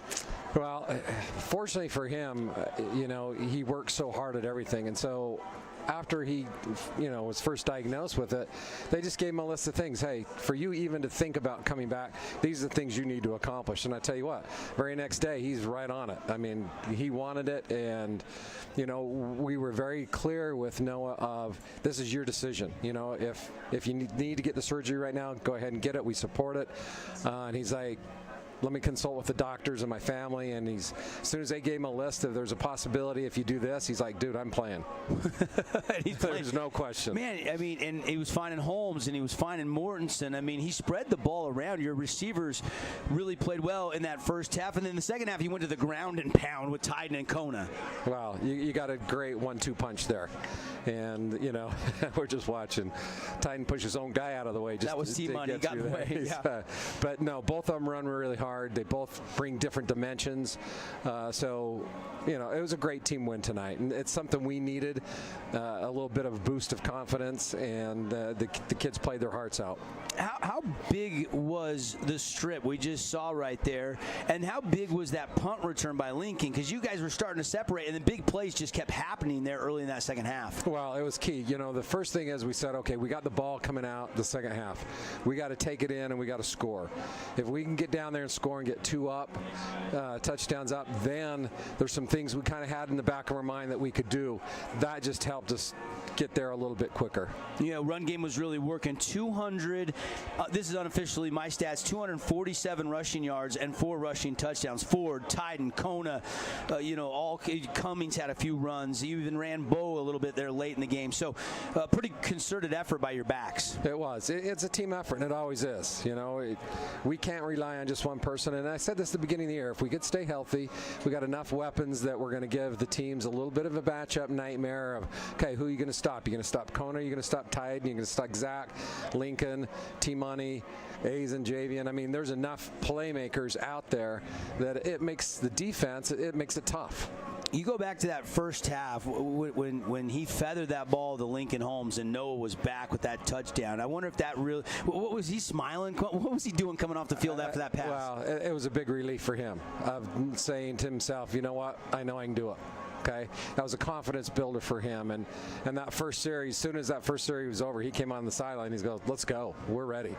So I'm very happy for him. I thought the biggest score of the night, we picked the punt returns, the playmaker play of the game, because that kind of gave you the cushion you needed there to pull away and hide. But I thought it was going up at the half and taking the Uncle momentum into the locker room when Fui had his third touchdown and hit Polu. Yeah, no question. When you go in and you're getting the ball as well, that gives you just that much more of a lift and momentum coming out.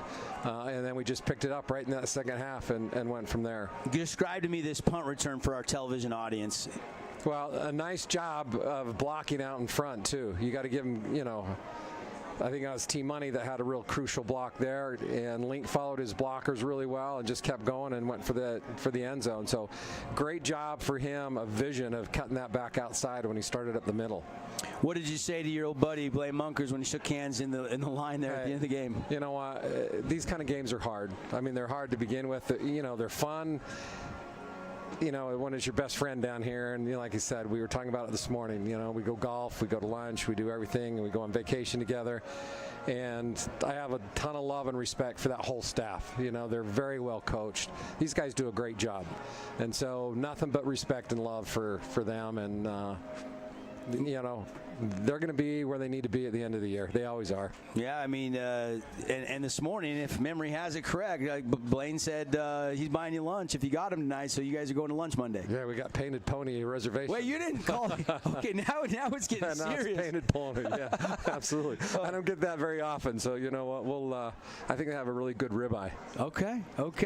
That's going to do it here for Coach Barry and our coach's comments. Coach, thanks for stopping by, coming up to the broadcast. We'll go celebrate with your team and your coaches, and good luck the rest of the way. We'll talk to you soon. All right, thanks, Devin. All right, final thoughts from here. 56-21 here inside our Mazatlan restaurant post-game show. Maybe Coach should make Blaine drive him out to Hurricane and go to Mazatlan restaurant.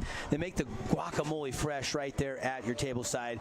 Still rolling some highlights for you for our TV audience, for our radio audience. Again, 41-0 last report. We had Crimson beating Cypress. CC, have we got any finals that we to update before we sign off? I'm seeing overtime. Cedar and Pineview is now in overtime over at Pineview High. Yeah, that was the one that I had for you guys. It looked like that game wrapped up the regulation at 28-28, and they're going to be kicking it in overtime here pretty soon. And it is a final now. Crimson has beaten Cypress 41-8, so that one is a final. So Crimson has beaten Cypress. Desert Hills has down Dixie 56-21 in this one. Snow Canyon shut out Hurricane 47-0, and Cedar City Pineview. We'll talk all about that overtime thriller. You can watch it on stgeorgenews.com with the Region 10 recap. Aaron Crane will have that out tomorrow. I know he actually was over there for the second half of that game getting footage, so that should be exciting. And we'll have a report on all these games, more in-depth coverage back Monday morning on The Drive with you guys. CC, Prediction Pauly. Final thoughts, CC, from back in the studio? Yeah, good game. I saw a lot out of Desert Hills offensive line. I see all the hype behind Stu, and that run game was just overwhelming by the end of it. And Noah, what a story. The comeback player of the year, it looks like, playing with a torn ACL, throwing for 3 touchdowns, 300 yards. Call him a hat trick. Yeah, Noah. It's one word. It's simple. I mean, Noah Fuitololo took over that game and is going to be a staple in the rest of the season in region, because he just has an incredible arm talent and accuracy, and I just thought it was on display tonight. Just distributing the ball all over the field. Taven Mortensen, Lincoln Holmes had their best games of the season tonight, and you can tell why. Offensively, right. Team Money, his best game. He's had some defensive gems. Yeah, sure. With the interception, he leads the team in the interceptions, but offensively tonight, I think he had 8 or 9 catches for about $150 and a touchdown.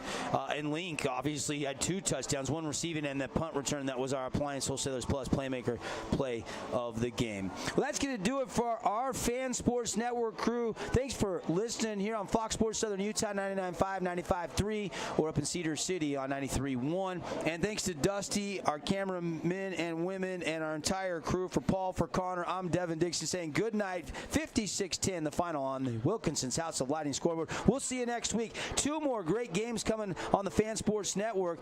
We've got a couple good ones. Desert Hills at Snow Canyon right here on the same way you're watching or listening. And then then the other game will be Crimson and Hurricane, I believe, or it'll be Dixie Cedar. I got to remember. But we'll get you those details next week, and we'll have 2 more exciting Region 10 football games coming your way next week. Good night from Dixie High, where the Thunder are victorious. Have a great weekend, and don't forget tomorrow, 5:15 pregame, 6 o'clock kickoff, right here on the Fan Sports Network. Trailblazers taking on the Weepcats up in Ogden. Rod Zundel, Jay Schrader will have the call. We'll see you then.